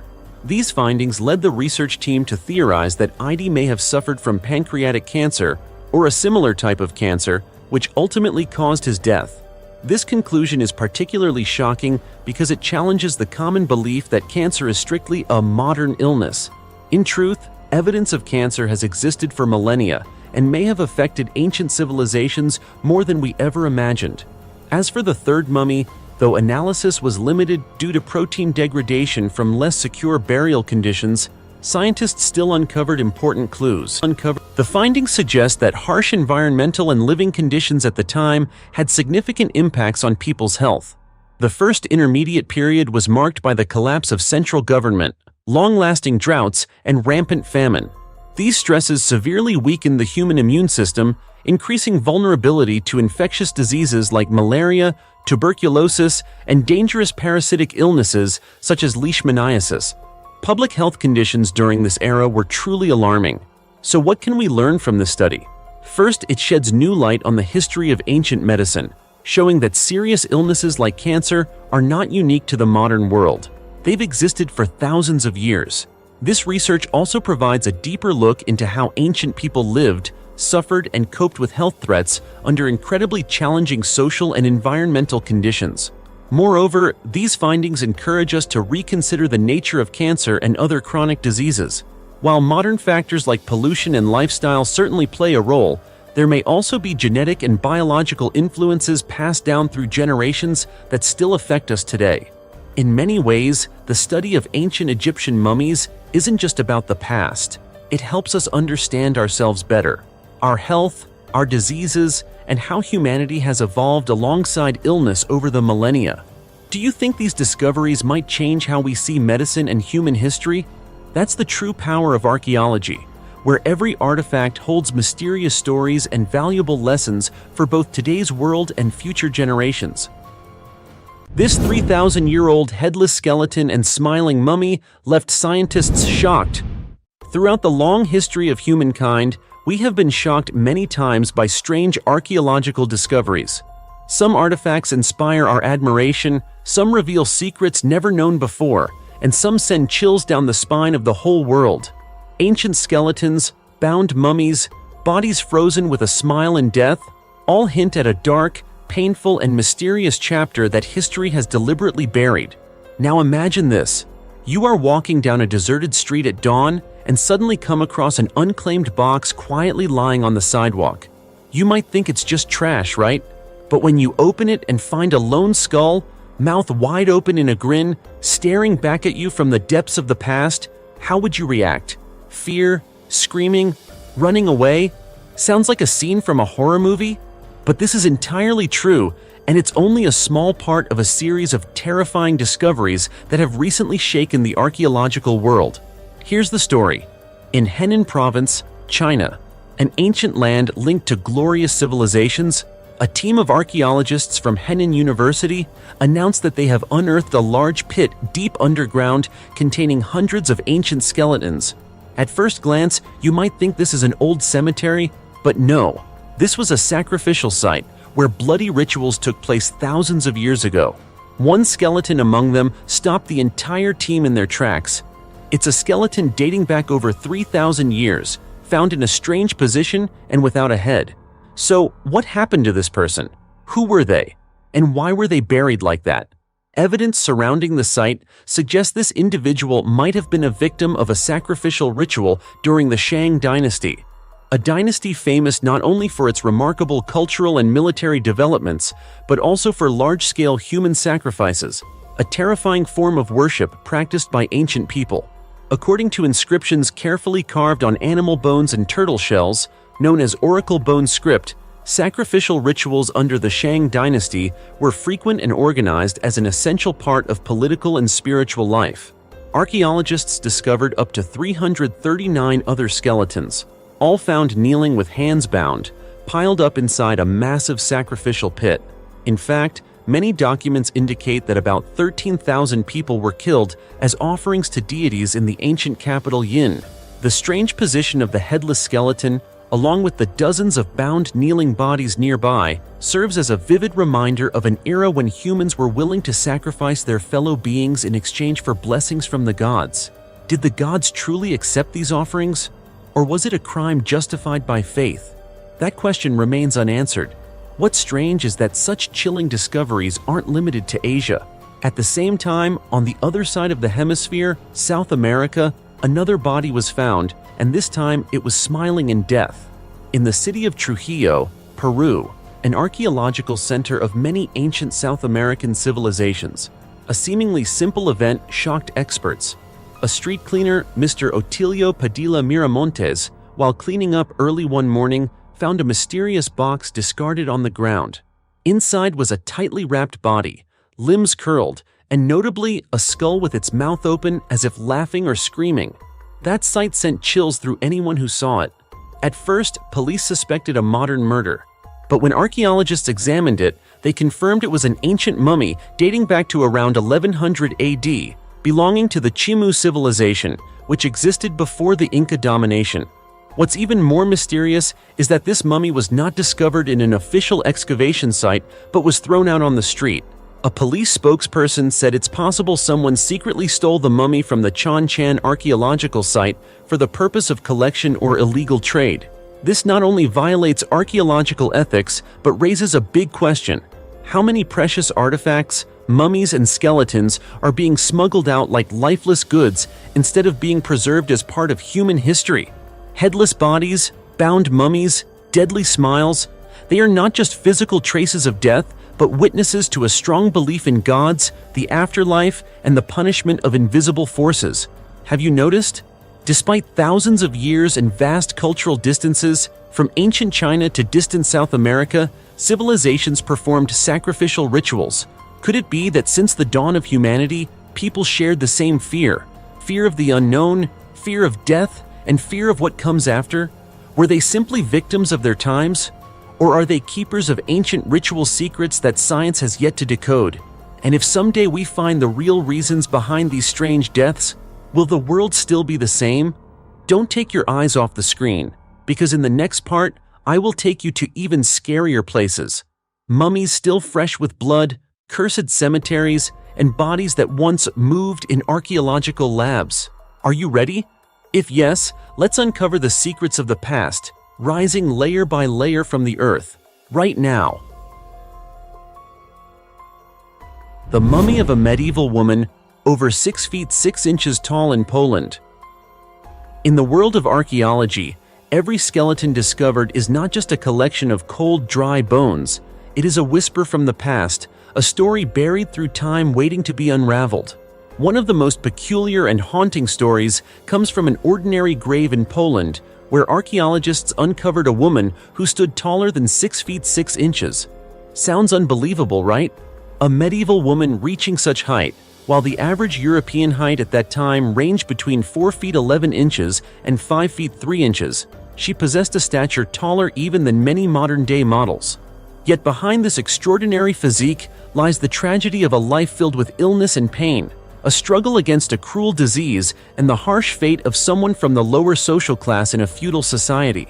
This discovery is documented in the book New Advances in Bioarchaeology of Healthcare by Magda Maczak, a leading expert in archaeological medicine. According to the description, the skeleton was found in 1977 on Ostrov Lednicki Island, a famous archaeological site in Poland.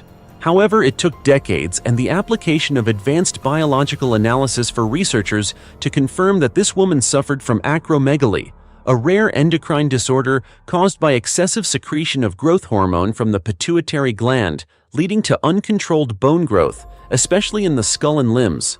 Her skull was recorded as one of the largest ever excavated in European archaeology, a clear evidence of abnormal bodily development.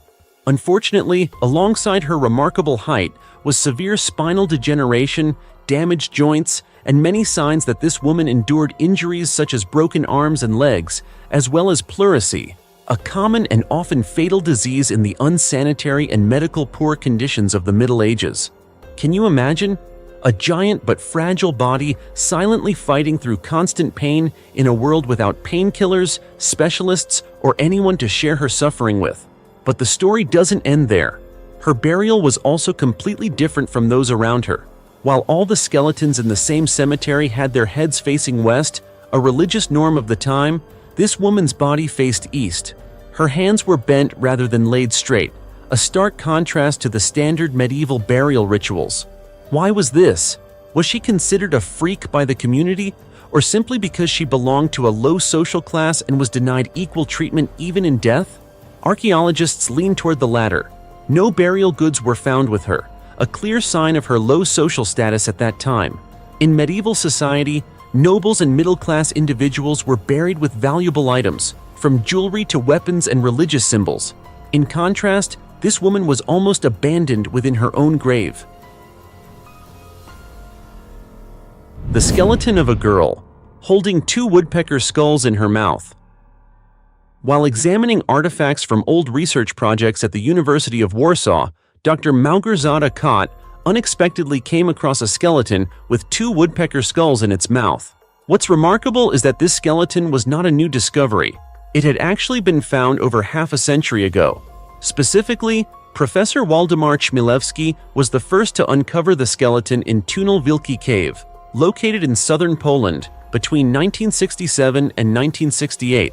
However, he chose not to publish this finding at the time, causing the skeleton to seemingly fade into obscurity until Dr. Kot and her team at Warsaw resumed the investigation. Thanks to radiocarbon dating methods, researchers determined that the skeleton belonged to a young girl, around 10 to 12 years old at the time of death, dating from the mid-18th century to the early 19th century. The results also showed signs of malnutrition and stunted growth.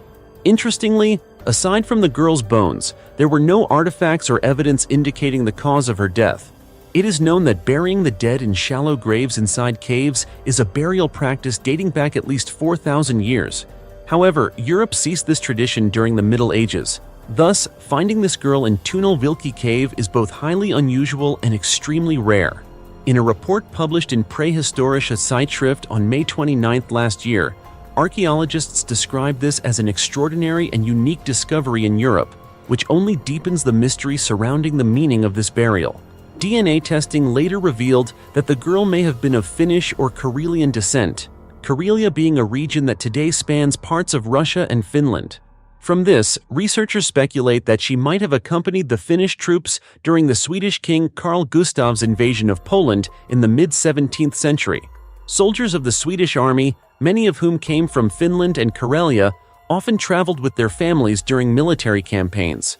Moreover, historical records show that the Karelians believed those who died in the forest should be buried right there, which could explain why the girl was buried deep inside a cave in the woods.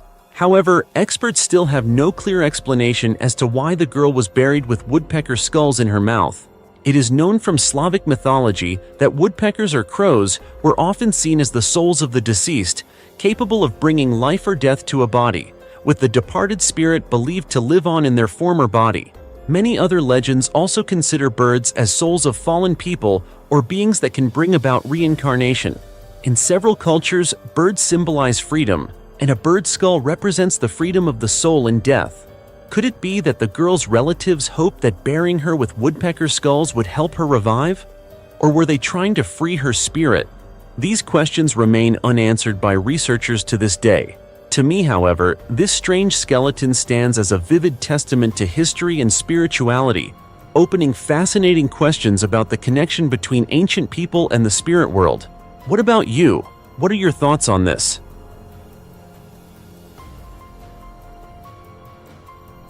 The open-eyed mummy discovered in Egypt. Egyptian archaeologists recently made a significant discovery when they uncovered the mummy of a woman who lived about 2,300 years ago at the Bahariya Oasis, located in the Libyan desert.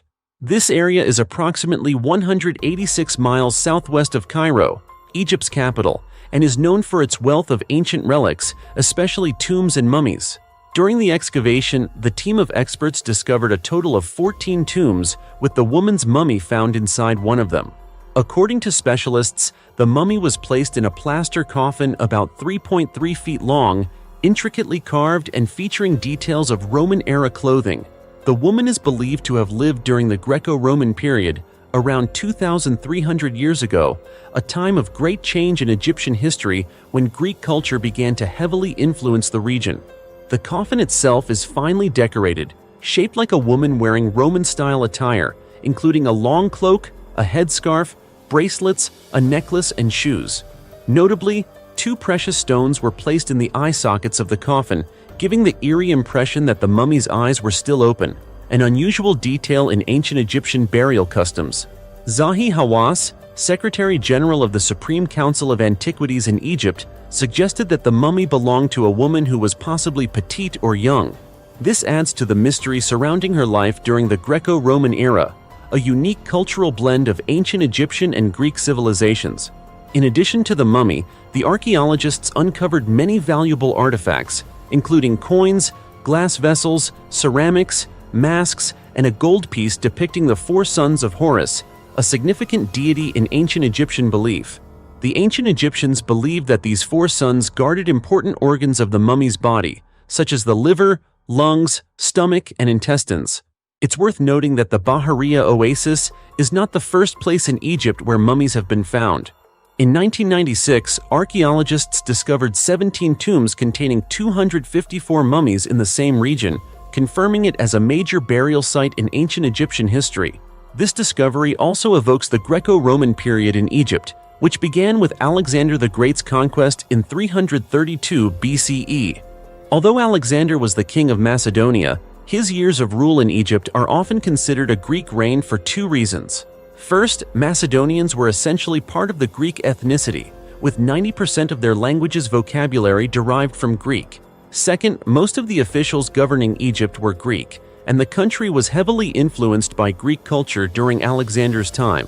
After Alexander's death in 323 BCE, his empire quickly collapsed, and Egypt returned to native Egyptian rule. Therefore, if I say this new mummy discovery is a vivid testament to the cultural and religious exchanges between civilizations, as well as helping us better understand the life of Egyptians during a crucial historical era, it wouldn't be an exaggeration, would it? A 4,500-year-old skeleton resting inside a pot. In February 2021, during a survey for a new road tunnel construction site in England, the Wessex Archaeology Company uncovered two ancient graves containing human skeletons along with many valuable artifacts. What makes this discovery especially remarkable is that the tunnel project passes through land right next to Stonehenge, the famous 5,000-year-old stone circle in England. Archaeologists believe that these two newly found skeletons could help shed some light on the long-standing mysteries surrounding Stonehenge. The two ancient graves, dated to be about 4,500 years old, are thought to belong to an adult and a child. This means that these individuals lived roughly 500 years after Stonehenge was built. The fact that they were buried so close to the Stonehenge circle suggests this location held particular significance in the beliefs and culture of the ancient people. According to the Daily Mail, the first grave contains the skeleton of an adult buried with numerous valuable grave goods, including pottery, flint tools, red deer antlers, a small bowl, a copper awl, and an unusual piece of slate placed atop an object resembling a staff. The second grave belonged to the child, whose incomplete skeleton was buried inside a bronze pot. Although this burial seems simple, it holds important archaeological value, potentially revealing insights into the lifestyle and burial practices of the ancient community. Archaeologists often suggest that differences in burial methods may reflect diverse customs and beliefs among social classes of that time. Further south of the excavation site, experts also found several unusual C-shaped ditches. While their purpose remains unclear, these ditches resemble strange trenches filled with flintstones, sparking curiosity about their role in the culture and spiritual life of the ancient people. As you can see, the road tunnel project not only benefits modern transportation by redirecting traffic underground, but also provides an opportunity to protect the Stonehenge monument from the impact of highways. I believe discoveries like this will undoubtedly enrich England's archaeological heritage and open new doors to exploring the unresolved mysteries of Stonehenge and the ancient civilizations of this land. 1,000 skeletons packed together in a mass grave. In March 2024, a surprising archaeological discovery near the city of Nuremberg in southern Germany sent shockwaves through both the scientific community and the public. Archaeologists unearthed a massive mass grave containing up to 1,000 victims of the plague, one of the deadliest pandemics in human history. The excavations, conducted in an area slated for construction, revealed 8 large pits, each holding hundreds of skeletons of adults, children, and infants, dating from the late 15th century to the early 17th century. This discovery is not only historically significant, but also provides profound insights into life and death during Europe's Dark Ages. The plague claimed millions of lives, and Nuremberg was no exception. The city endured a series of severe plague outbreaks from 1533 to 1634, during which approximately 30,000 residents lost their lives. In an effort to prevent the disease from spreading further, city authorities ordered the bodies to be buried in mass graves outside church grounds, creating vast cemeteries filled with innocent victims. What makes this find even more remarkable is that archaeologists uncovered not only the human remains, but also fragments of pottery and coins with clear dates. Specifically, pottery found in 2 of the 3 fully excavated pits aligns with the plague outbreaks around 1622 to 1634, while coins date back to 1619. These artifacts clearly link the burial sites to the plague epidemics that ravaged Nuremberg, providing a realistic glimpse into the hardships endured by its people during that time. Melanie Langbein, a heritage conservation expert in Nuremberg, emphasized the importance of the discovery, saying, A find like this has never happened before, and no one expected it. This site holds tremendous significance for the city of Nuremberg. This reflects a way of honoring and remembering historical tragedies, helping us better understand the social development during difficult eras. Currently, the excavations are ongoing, and archaeologists estimate the number of victims could exceed 1,500. If confirmed, this could be the largest mass grave ever excavated in Europe.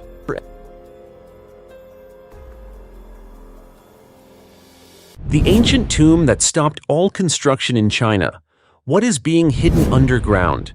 Have you ever imagined that amid a bustling modern construction site, a secret sleeping for centuries could be hidden away? An invisible door leading back to the past, where untold stories, forgotten fates, and ancient legends await revelation. And today, you and I will open that door together. September 2nd, 2017. A day that seemed as ordinary as any other in Jizhu Village, Anhua County, Hunan Province, China. But then, a sudden scoop of earth by an excavator at the construction site shook the entire archaeological world. The workers there had no idea that just beneath the soil they were digging was an ancient coffin lying silently for hundreds of years. Unlike the decayed remains typically found in archaeology, what they discovered was the body of a man preserved almost perfectly. What amazed the experts beyond belief was that this man was still wearing an exquisite, luxurious set of clothes as if he had been buried just yesterday. The body had not decomposed, the clothes were intact, the facial features remained clear, the skin retained a slight elasticity, and even the thick jet-black hair was still abundant. All of these indicated that this was not simply a mummy, but a scientific challenge and a living historical mystery freshly unearthed from the earth. After archaeologists quickly arrived at the site, initial analyses suggested that the body might belong to a nobleman or wealthy individual from either the Ming dynasty, 1368 to 1644, or the Qing dynasty, 1644 to 1912, two of the most glorious dynasties in Chinese history. And you know, just mentioning those two names is enough to evoke countless fascinating legends and historical mysteries. The body was buried in a special coffin made of a combination of limestone and precious wood, two materials known for their excellent insulation from the outside environment. But the most impressive discovery was a delicately carved wooden hand fan buried with the man. Not just an ordinary object, but a symbol of status, power, and refined taste of that era. The fan may seem small, but it was a major clue because in many East Asian cultures, objects buried with the deceased are not just to beautify the tomb. They are part of the ritual, a message, a piece of the life story of the departed. That fan might have been his favorite possession or could symbolize his role in society, a scholar, an official, or even a member of the royal family. Another notable point was the tomb's location. It was discovered in a mountainous area, the ancestral land of the Wang family, a clan believed to have held great influence in Anhua during ancient times. The presence of this body there further supports the hypothesis that the man in the coffin could have been an important figure, possibly governing a vast territory. Immediately after this shocking discovery, the construction site was completely shut down. And you know, this is no small feat in a populous and rapidly developing country like China. Yet the government did not hesitate to halt all activities to ensure that this priceless heritage would not be harmed even by a single millimeter. That alone shows just how significant this discovery was. After being carefully transported to a research center, the body underwent special preservation to allow for genetic analysis, clothing study, and even investigation into the cause of death. Because every detail, no matter how small, from the type of thread used in the garments, the knot style on the shirt, to the composition of the coffin's wood, could be the key to unlocking a forgotten era of history. What would you think if I told you this body might hold the story of a power struggle, a forbidden love, or a deep conspiracy buried by time? And if this is just one tomb, how many more mysteries are hidden beneath China's soil, waiting to be discovered? Is this part of a vast noble cemetery or just a solitary case? All these questions remain hanging, awaiting archaeologists to unravel them one by one. But hey, don't take your eyes off the screen yet, because right now we'll continue unveiling other strange discoveries that have stunned archaeologists, from mysterious ancient tombs hiding earth-shattering secrets to perfectly preserved frozen mummies and artifacts still vibrant in color after thousands of years underground. If you love history, enjoy exploration, and want to join me in uncovering the truths hidden beneath the dust of time, then let's dive into the next secret right now. I'm sure you won't be able to look away from what these archaeologists have brought to light. The 2,200-year-old computer that shocked the scientific world. Dear friends, if there's one object capable of leaving the entire scientific community speechless, it's right here before your eyes. A mysterious machine buried beneath the ocean floor for over 2,000 years. Once mistaken for nothing more than ancient scrap metal, it would go on to upend everything we thought we knew about the technological capabilities of ancient civilizations. And you know what? It's not some alien artifact. It's not the product of a lost civilization. It was made by the ancient Greeks over 2,200 years ago. This is the Antikythera mechanism, a small artifact, roughly the size of a shoebox, that stunned the academic world and forced us to rewrite the history of human technology. The story begins in the summer of 1900, when a group of Greek sponge divers was searching off the coast of Antikythera Island. By chance, they discovered a Roman-era shipwreck lying deep under the sea.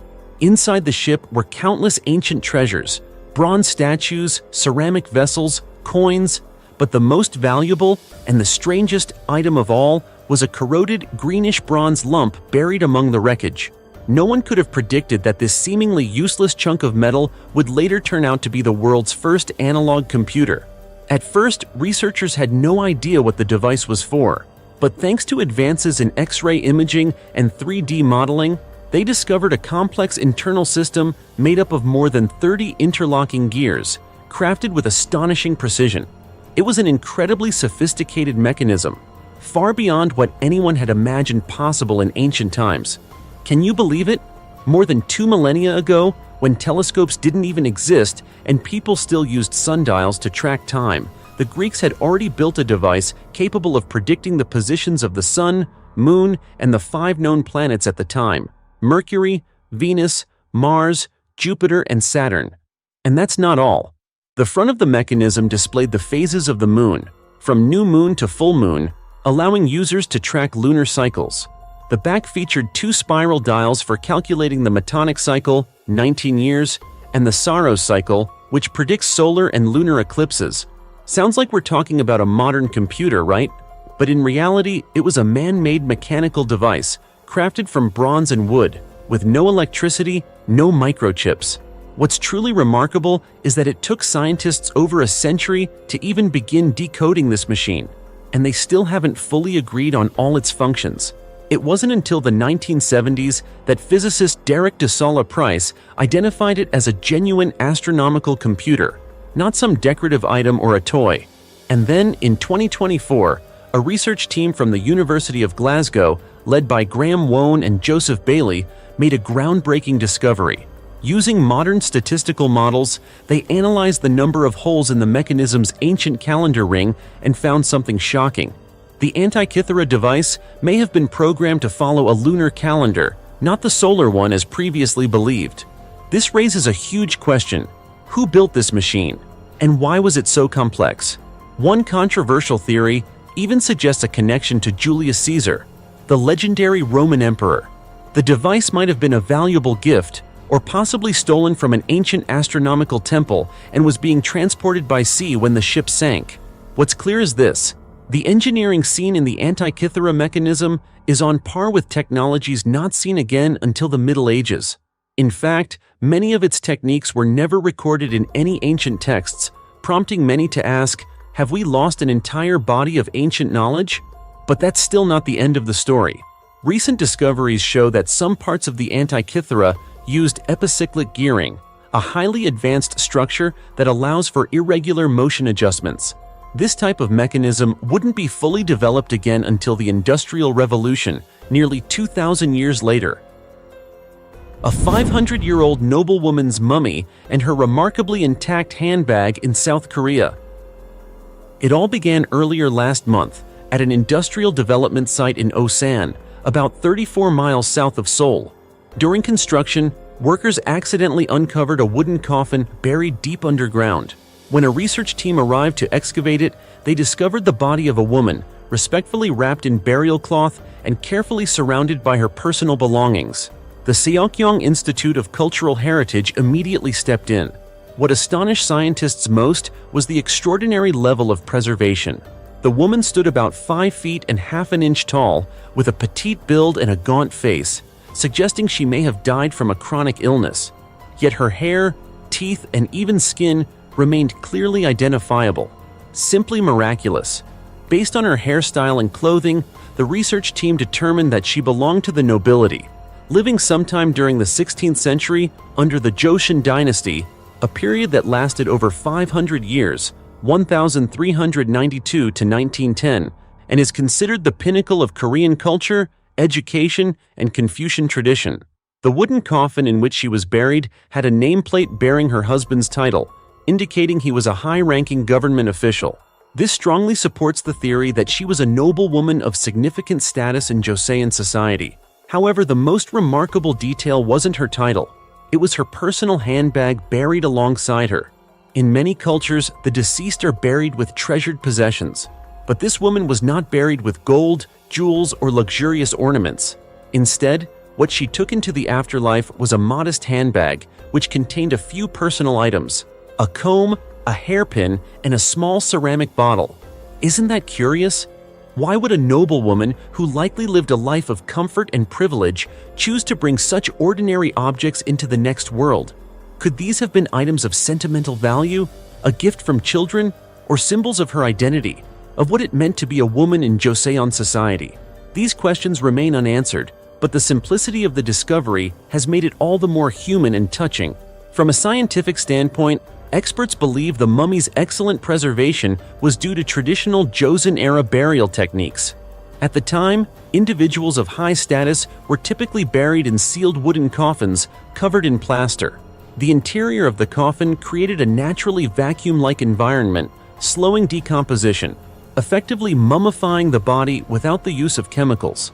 Unlike Egyptian mummification, where organs were removed and the body embalmed with resins, Korean mummies from this era retained their internal organs, making them incredibly valuable for modern scientific study. This allows researchers today to conduct DNA testing, analyze disease, diet, and even gain insight into gender roles and daily life during the period. In recent decades, over 100 Joseon-era mummies have been discovered in South Korea, but very few have remained as intact in terms of clothing, accessories, and soft tissue as this one. According to Kim Woo-rim, head of the excavation team, this is one of the best preserved mummies we've ever seen. It will provide a wealth of new data on women's lives during the Joseon period. It may seem like just a silent mummy beneath the earth, but every detail from the folds in her garments to the tiny items in her handbag to the signs of illness on her body all serve as precious clues, telling a story that this woman never had the chance to speak herself. That's why this discovery holds not only scientific significance, but also deep cultural and social meaning. It reflects how people of the Joseon dynasty honored the dead, cherished memories, and believed that even in the afterlife, the departed deserved the same simple comforts they enjoyed in life. A 2,400-year-old Greek shipwreck found intact at the bottom of the Black Sea. Can you believe that deep beneath the ocean's surface, where sunlight cannot reach, there lies a priceless archaeological treasure, an ancient Greek merchant ship, perfectly preserved after more than 2,400 years? This astonishing discovery has left scientists and archaeologists in awe, completely reshaping our understanding of ancient shipbuilding techniques and maritime history. As part of today's series on archaeological discoveries, join me as we dive into the mysterious world beneath the Black Sea, where explorers from the Black Sea Maritime Archaeology Project have just uncovered the world's oldest known shipwreck, a vessel that stands as a living testament to the ingenuity and timeless brilliance of the ancient Greeks. Lying more than 6,560 feet below sea level, where no light can penetrate, archaeologists from the University of Southampton, in collaboration with the Bulgarian Academy of Sciences, used cutting-edge archaeological technology to survey more than 770 square miles of the Black Sea's seafloor. During this expedition alone, They uncovered over 60 shipwrecks from various time periods, but none was as breathtaking as the 75-foot-long Greek ship, astonishingly well-preserved beyond belief. So how could a ship remain intact for millennia? The secret lies in the unique environment of the Black Sea. At these extreme depths, the water contains no oxygen, which halts the decomposition of organic materials like wood and fabric almost entirely. As a result, the mast, rudder, and even the wooden oars remain in place, resting silently as if in a deep slumber beneath the frigid waters. Imagine a ship this ancient, not just existing in paintings, models, or vague descriptions, but now visible to the naked eye, its parts still whole and touchable. This is truly a historic turning point in the field of maritime archaeology. What's even more fascinating is not just the ship's intact condition, but its shape. It closely matches the vessel depicted on the famous Siren vase, an ancient Greek artifact displayed at the British Museum. The vase shows the epic scene of Odysseus, the hero of Homer's Odyssey, tied to the mast to resist the enchanting songs of the sirens. The resemblance between the vase's artwork and the real ship found on the seafloor is nearly identical, down to the finest detail. Could this be the actual prototype behind the legend we've heard for generations? It's a spine-tingling thought, isn't it? Professor John Adams, the lead researcher on the project, once exclaimed, "A completely intact ship from the classical world, lying over 2 kilometers beneath the sea, is something I never thought possible." This discovery will change our understanding of shipbuilding and seafaring in the ancient world forever. Thanks to this ship, archaeologists can now study ancient ship design, construction techniques, and seafaring strategies firsthand, no longer relying solely on theories or fragmentary texts. This isn't just a pile of sunken wood, it's a living piece of history, proof of the ancient Greeks' commercial ambition, technical prowess, and creative thinking. It shows that they were capable of building sturdy merchant vessels, able to traverse oceans to trade goods and ideas.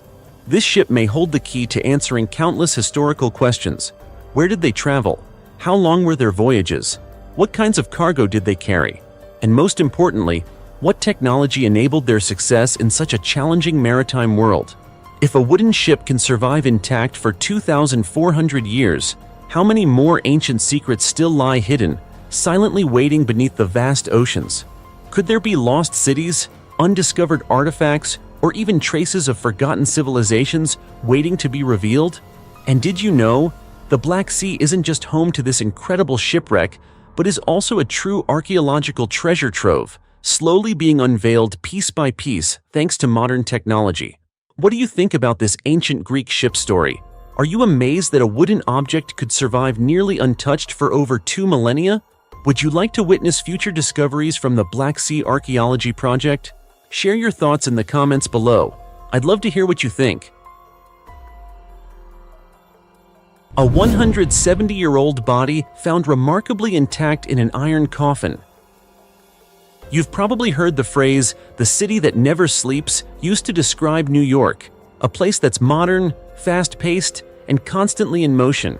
But have you ever imagined that hidden beneath this bustling metropolis, where skyscrapers continue to rise, there could be a long-forgotten secret that has rested undisturbed for nearly 2 centuries? Today's story takes us back in time, to an archaeological discovery that shocked the city, right in Queens, where the past and present collided in the most unexpected way. It all began on what seemed like a routine day at a construction site. Workers were digging deep into the ground to lay the foundation for a new building. But instead of just dirt and concrete, they stumbled upon something strange, an intricately crafted iron coffin lying silently in the earth like a mystery buried by time. The unexpected find immediately halted the entire construction. Police were called to the scene. With a mix of curiosity and caution, they carefully opened the coffin. What they saw inside left everyone speechless. The body of a young woman, almost perfectly preserved. Her skin still showed visible features. Her soft hair floated gently, as if she had only just fallen asleep. At first, police suspected this might be the body of a recent murder victim, possibly a missing woman from just days before. The body was so lifelike that no one could believe it had been buried long. However, what forensic experts revealed next stunned everyone. Through chemical and tissue analysis, they determined that the woman had not recently died. In fact, her body had been underground for 170 years. That means she passed away sometime in the mid-19th century, yet her body remained astonishingly intact. There were no signs of embalming, no preservation chemicals, yet time seemed to have simply forgotten her. So, what really happened? To find out, archaeologists were brought in. They considered this one of the most unique discoveries in New York City's archaeological history.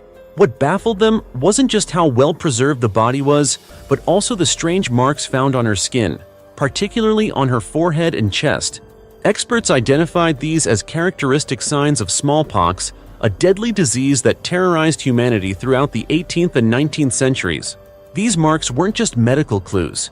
They were a vivid reminder of a grim chapter in human history, when modern medicine had yet to defeat deadly epidemics. Historians and anthropologists expanded the investigation. Through old records, they discovered that this area had once been a small cemetery for local residents in the 1800s.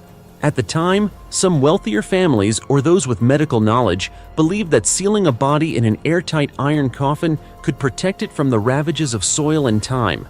Yet even with such hopes, no one could have imagined the coffin would preserve the body so thoroughly that it would remain almost lifelike after nearly 2 centuries. The young woman, whose identity has yet to be fully confirmed, was honored in a solemn memorial service by archaeologists as a tribute to the forgotten history and lives of those who came before us. The image of the iron coffin, the marks of smallpox, and the miraculously preserved body raised countless questions. How many secrets of the past still lie buried beneath our feet, untouched and unknown? Can modern science truly explain all of these impossible phenomena? Or are there parts of history that we can only approach with awe and reverence? This 170-year-old discovery wasn't just a shocking moment in archaeology. It served as a powerful reminder that beneath the solid concrete of the modern city, traces of past lives remain. Silent souls whose stories still echo, waiting to be heard. And who knows? In the next chapter of these explorations, we may uncover even more, living evidence of our history, voices long buried by time, ready to speak again. 900-year-old Arctic princess mummy shocks scientists, face preserved like new. Dear friends, if there's one thing that has fascinated humanity for centuries, it's the idea of transcending time, of being able to witness the past with our own eyes. But today, you won't just be seeing the past, you'll be confronting it directly, thanks to a groundbreaking archaeological discovery recently unearthed in the coldest place on Earth, the Arctic. A place we often imagine as nothing more than endless snow and ice, with nothing but freezing winds and rock-solid permafrost. And yet, beneath that ice, scientists have found a 900-year-old mummy of a princess, her face incredibly well preserved, a beauty that seems to have defied time itself. Can you believe it? 9 centuries have passed, yet her facial features are still clear, her teeth remain intact, and her hair floats gently as if she had only been buried days ago.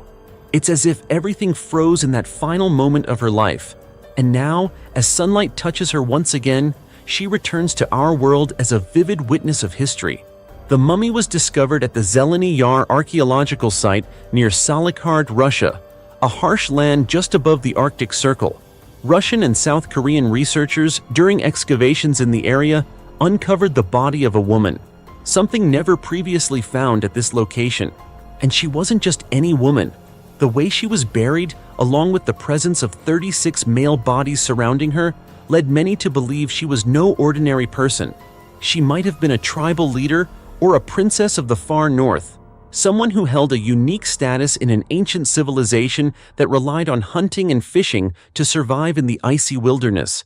Until now, archaeologists believed the burial site was reserved only for men, but this discovery completely shattered that assumption, forcing the entire research team to rethink the history of the region from an entirely new perspective. Can you imagine it? An ancient princess who lived 900 years ago, surviving the long, dark Arctic nights, and then, after death, being carefully buried beneath the permafrost, her face covered in a layer of green-colored bronze. This wasn't just a form of protection. It might have held deep spiritual meaning, a sacred shield to help guide her to the afterlife. So what kept her face so perfectly preserved after nearly a millennium? The answer lies in the deadly cold of the region. Sub-zero temperatures for hundreds of years, combined with dry conditions and soil frozen as hard as steel, stopped decomposition almost entirely. As a result, not only was her face preserved, but even some of her internal organs remain intact. It's nothing short of an archaeological miracle. This also opens a massive door for researchers. The preservation of soft tissue, hair, skin, and organs will allow scientists to conduct DNA analyses, examine her diet, assess living conditions, detect possible diseases, and even uncover family relationships. Was she a local native? Or perhaps a princess from a distant land? Maybe even from the ancient Persian Empire, as some burial details suggest? It's hard to say for sure. Another detail that's left archaeologists baffled. There were no luxurious jewels buried with her, only a few metal rings. This raises more questions. If she truly was a princess, why weren't there gold or precious stones? Did she choose a simple life? Was she a spiritual leader, perhaps a shaman of her tribe? Or could this reflect the burial customs of a civilization we've never encountered before? And believe it or not, during the excavation of the site, researchers even found signs of Egyptian influence, symbols, objects, or burial styles with ties to far-off civilizations. This means the region may not have been as isolated as we once thought. Could there have been ancient trade routes crossing snow deserts, connecting tribes across Europe, Asia, and Africa? But that's not all. Near the mummy of the princess, the remains of children were also discovered. Some theories suggest these may have been her children, though no DNA evidence has confirmed that yet. Still, the presence of young children near the princess's body adds another layer of mystery. A buried family story? An untold tragedy? Russian and South Korean archaeologists are now working together to reconstruct the princess's face, using 3D technology based on her skull and remaining soft tissue. Soon, we might be able to see the actual face of a woman who lived nearly 1,000 years ago. Just imagine the feeling when her eyes, even in digital form, look directly into yours from across time and space. This isn't just an archaeological discovery. This is a living piece of history, a magical slice of the past whispering to us from the frozen earth. And you are the one hearing its call. But if you think this is all there is, just wait for what's coming next. Because right now, I'm about to show you just how extraordinary the world of archaeology truly is. What other secrets have explorers uncovered from the past, hidden deep beneath the soil, buried under the sea, or lost beneath the scorching sands of the desert? Alright, no more waiting. Let's begin. A skeleton buried in gold. Even his genitals were encased in solid gold. Amid a peaceful field near the shores of the Black Sea, close to the modern-day city of Varna, Bulgaria, a mystery thousands of years old is slowly being revealed. No one could have imagined that beneath this seemingly ordinary earth lay one of the most shocking archaeological discoveries in modern history. An enormous Bronze Age cemetery has been uncovered, and within it, one particular grave has stunned the world. The remains of a man buried among a dazzling hoard of gold, including one unimaginable detail. His genitals were encased in solid gold. You heard that right. A finely crafted gold sheath covered a part of the human body that in most ancient burial rituals would never have received any attention. Yet here, it became the centerpiece. The question is, why? Who was this man to be treated in such a way after death? And what made him so important that he was quite literally gilded from head to toe? This extraordinary tomb has been designated grave number 43 by archaeologists. Inside, they found the body of a middle-aged man, buried with more than 990 gold artifacts. Gold surrounded him: necklaces, rings, belts, and complex ceremonial items. But the most bizarre and haunting detail was the gold covering over his genitals.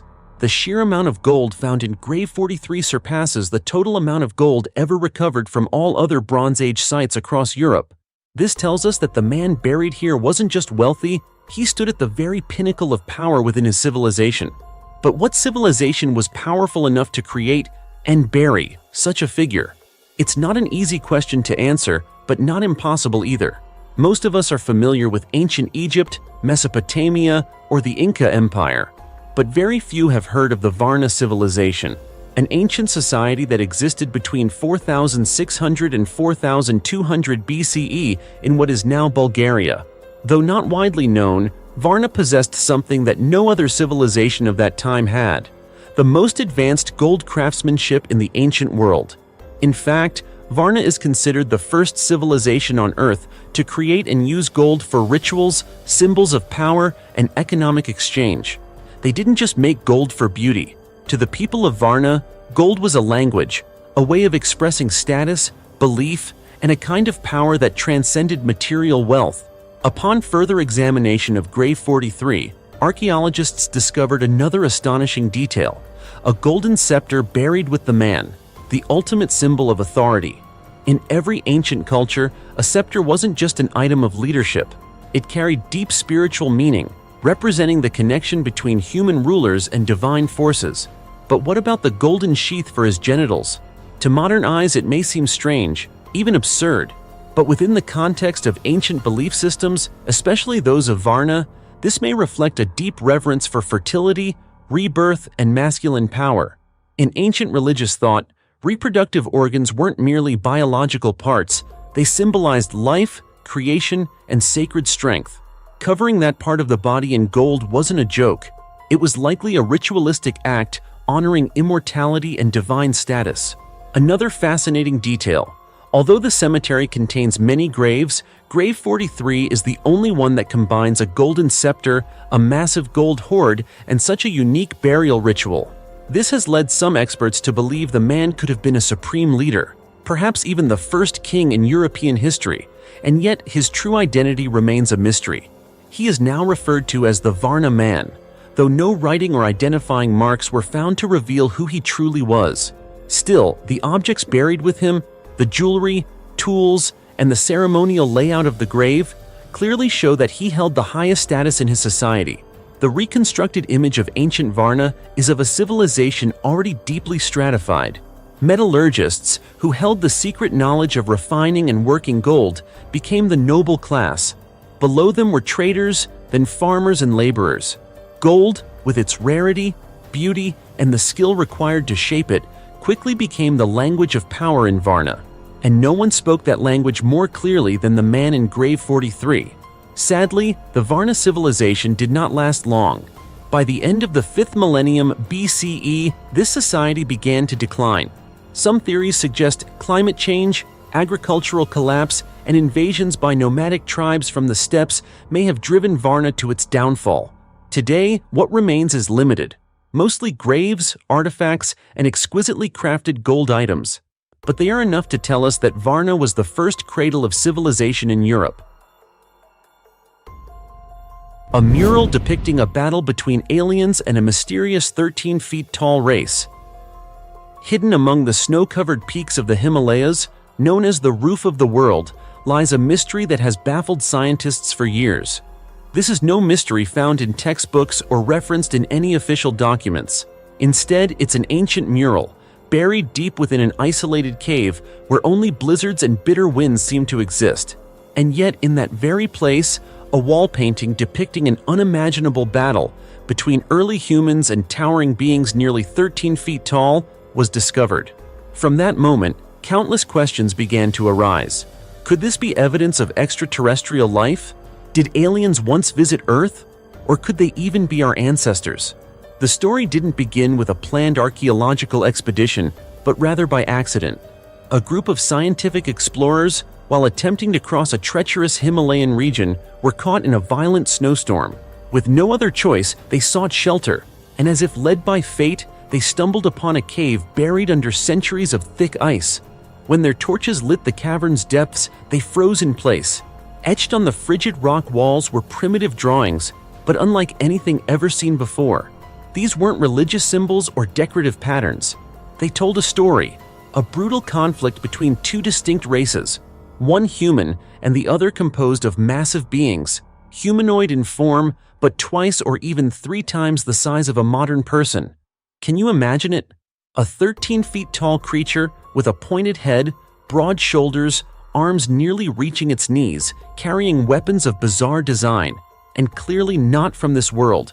The drawings depicted chaos, violence, as if a real battle had taken place. Though the art style was rudimentary, the detail in the technology, armor, and creature anatomy was far too precise to dismiss as mere imagination. Theories quickly emerged. Many researchers believe these murals may not be mythological at all, but historical memory, recorded through images before written language existed. Some scientists went further, proposing that the towering figures were in fact aliens who came to Earth tens of thousands of years ago, left their mark, and vanished. Sounds like a conspiracy theory? Maybe. But when placed in a broader context, these details begin to form a pattern. Think of the Maya civilization, where humans over 5,000 years ago carved images of what appear to be astronauts riding rockets equipped with devices resembling lunar landers and accurately describing the movement of planets, facts that continue to astonish modern astronomers. Some researchers believe the Maya and the giants in the Himalayan mural may be part of a larger, interconnected story, a hidden history never taught in school. Even more boldly, some theories propose that aliens, through millennia of interbreeding with early hominins, created Homo sapiens, the modern human species. A wild idea, right? But think about it. How did humans suddenly develop such advanced intelligence and consciousness in a world dominated by predators and harsh climates?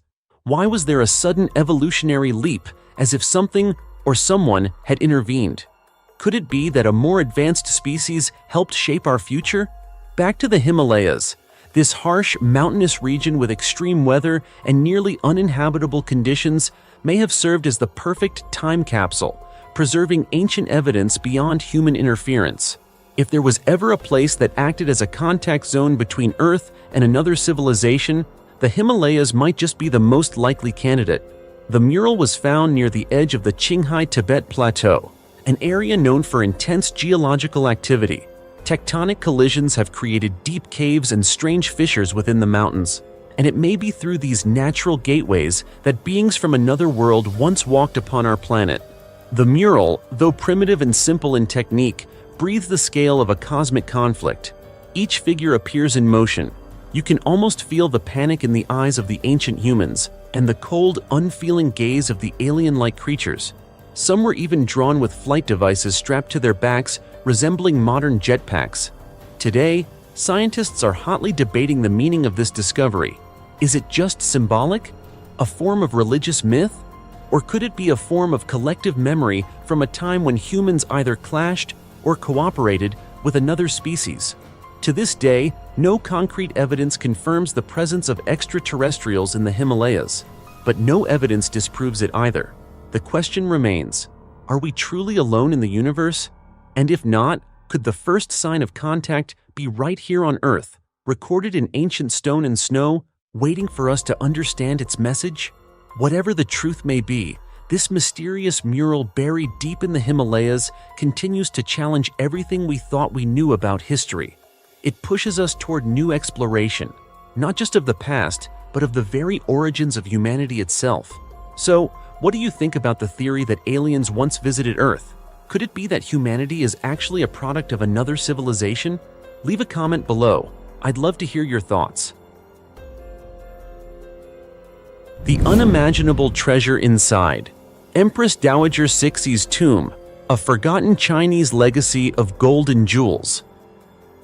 Have you ever imagined that deep beneath the ground in an ancient Chinese mausoleum lies a treasure not only captivating to archaeologists, but also shrouded in mystery, never fully unveiled? This is the tomb of Empress Dowager Sixie, the most powerful woman in Chinese history, whose burial site holds riches that have stunned the world.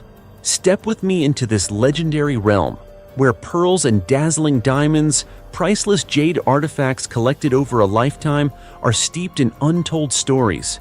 Did you know that Empress Dowager Sixie wasn't just the mother of emperors?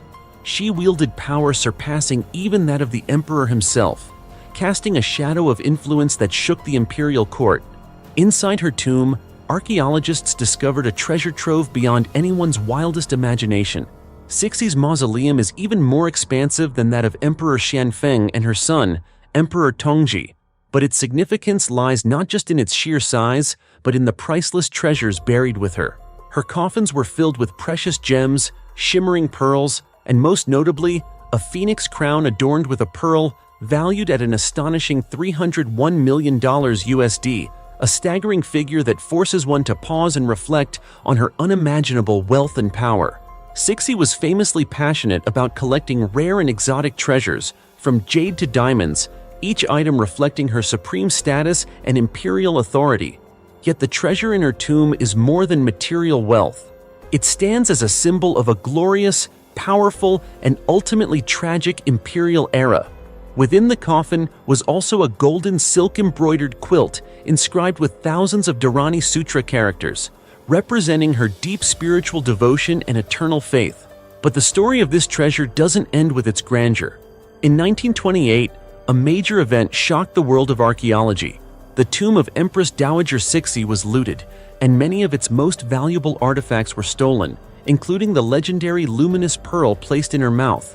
This pearl is believed to have been linked to the famed Mughal emperor's diamond, a mythical gem that once enchanted emperors and wealthy merchants throughout history. Do you know what happened to that pearl? Some theories suggest it may have ended up in the hands of John D. Rockefeller, one of the richest men in history. Others believe it could be secretly kept in Taiwan. Yet the truth remains unknown, a mystery that has puzzled archaeologists and historians for decades. Imagine, beneath that cold layer of earth, there may still lie countless undiscovered treasures and untold stories of Sixie's life and influence. Will we one day uncover all the secrets? Or will these priceless artifacts remain forever lost in the shadows of history, like a missing piece of China's ancient puzzle? How does it feel to know that one of the richest treasure troves in the world was once plundered and may now be hidden just out of our reach? Could there be even greater secrets waiting to be revealed?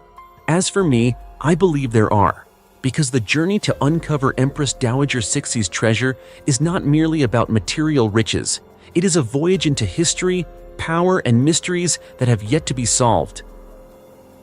You see, every archaeological discovery doesn't just unlock material treasures, it also reveals hidden mysteries of the past that we never knew existed. Ancient relics and artifacts once thought to be fully understood are now making scientists reconsider, raising new questions that challenge the way we view human history. Could these discoveries help us rewrite the story of our ancestors? Might they unveil secrets about long-lost civilizations or people who lived thousands of years ago? That's the irresistible allure of archaeology, a never-ending journey of search and discovery, where each piece of the puzzle helps build a more complete picture of humanity. And you can be a part of this journey too. I'd love to hear your thoughts, feelings, and theories about these new findings. What do you think about these unsolved mysteries? Is there anything that surprised or puzzled you? Share your opinions in the comments below so we can discuss and explore more together. If you enjoyed this video and want to keep following along on the journey to uncover the secrets of history, don't forget to hit the like button and subscribe to the channel so you won't miss any of our upcoming episodes. Thank you for watching, and for now, goodbye, and see you in the next amazing discovery.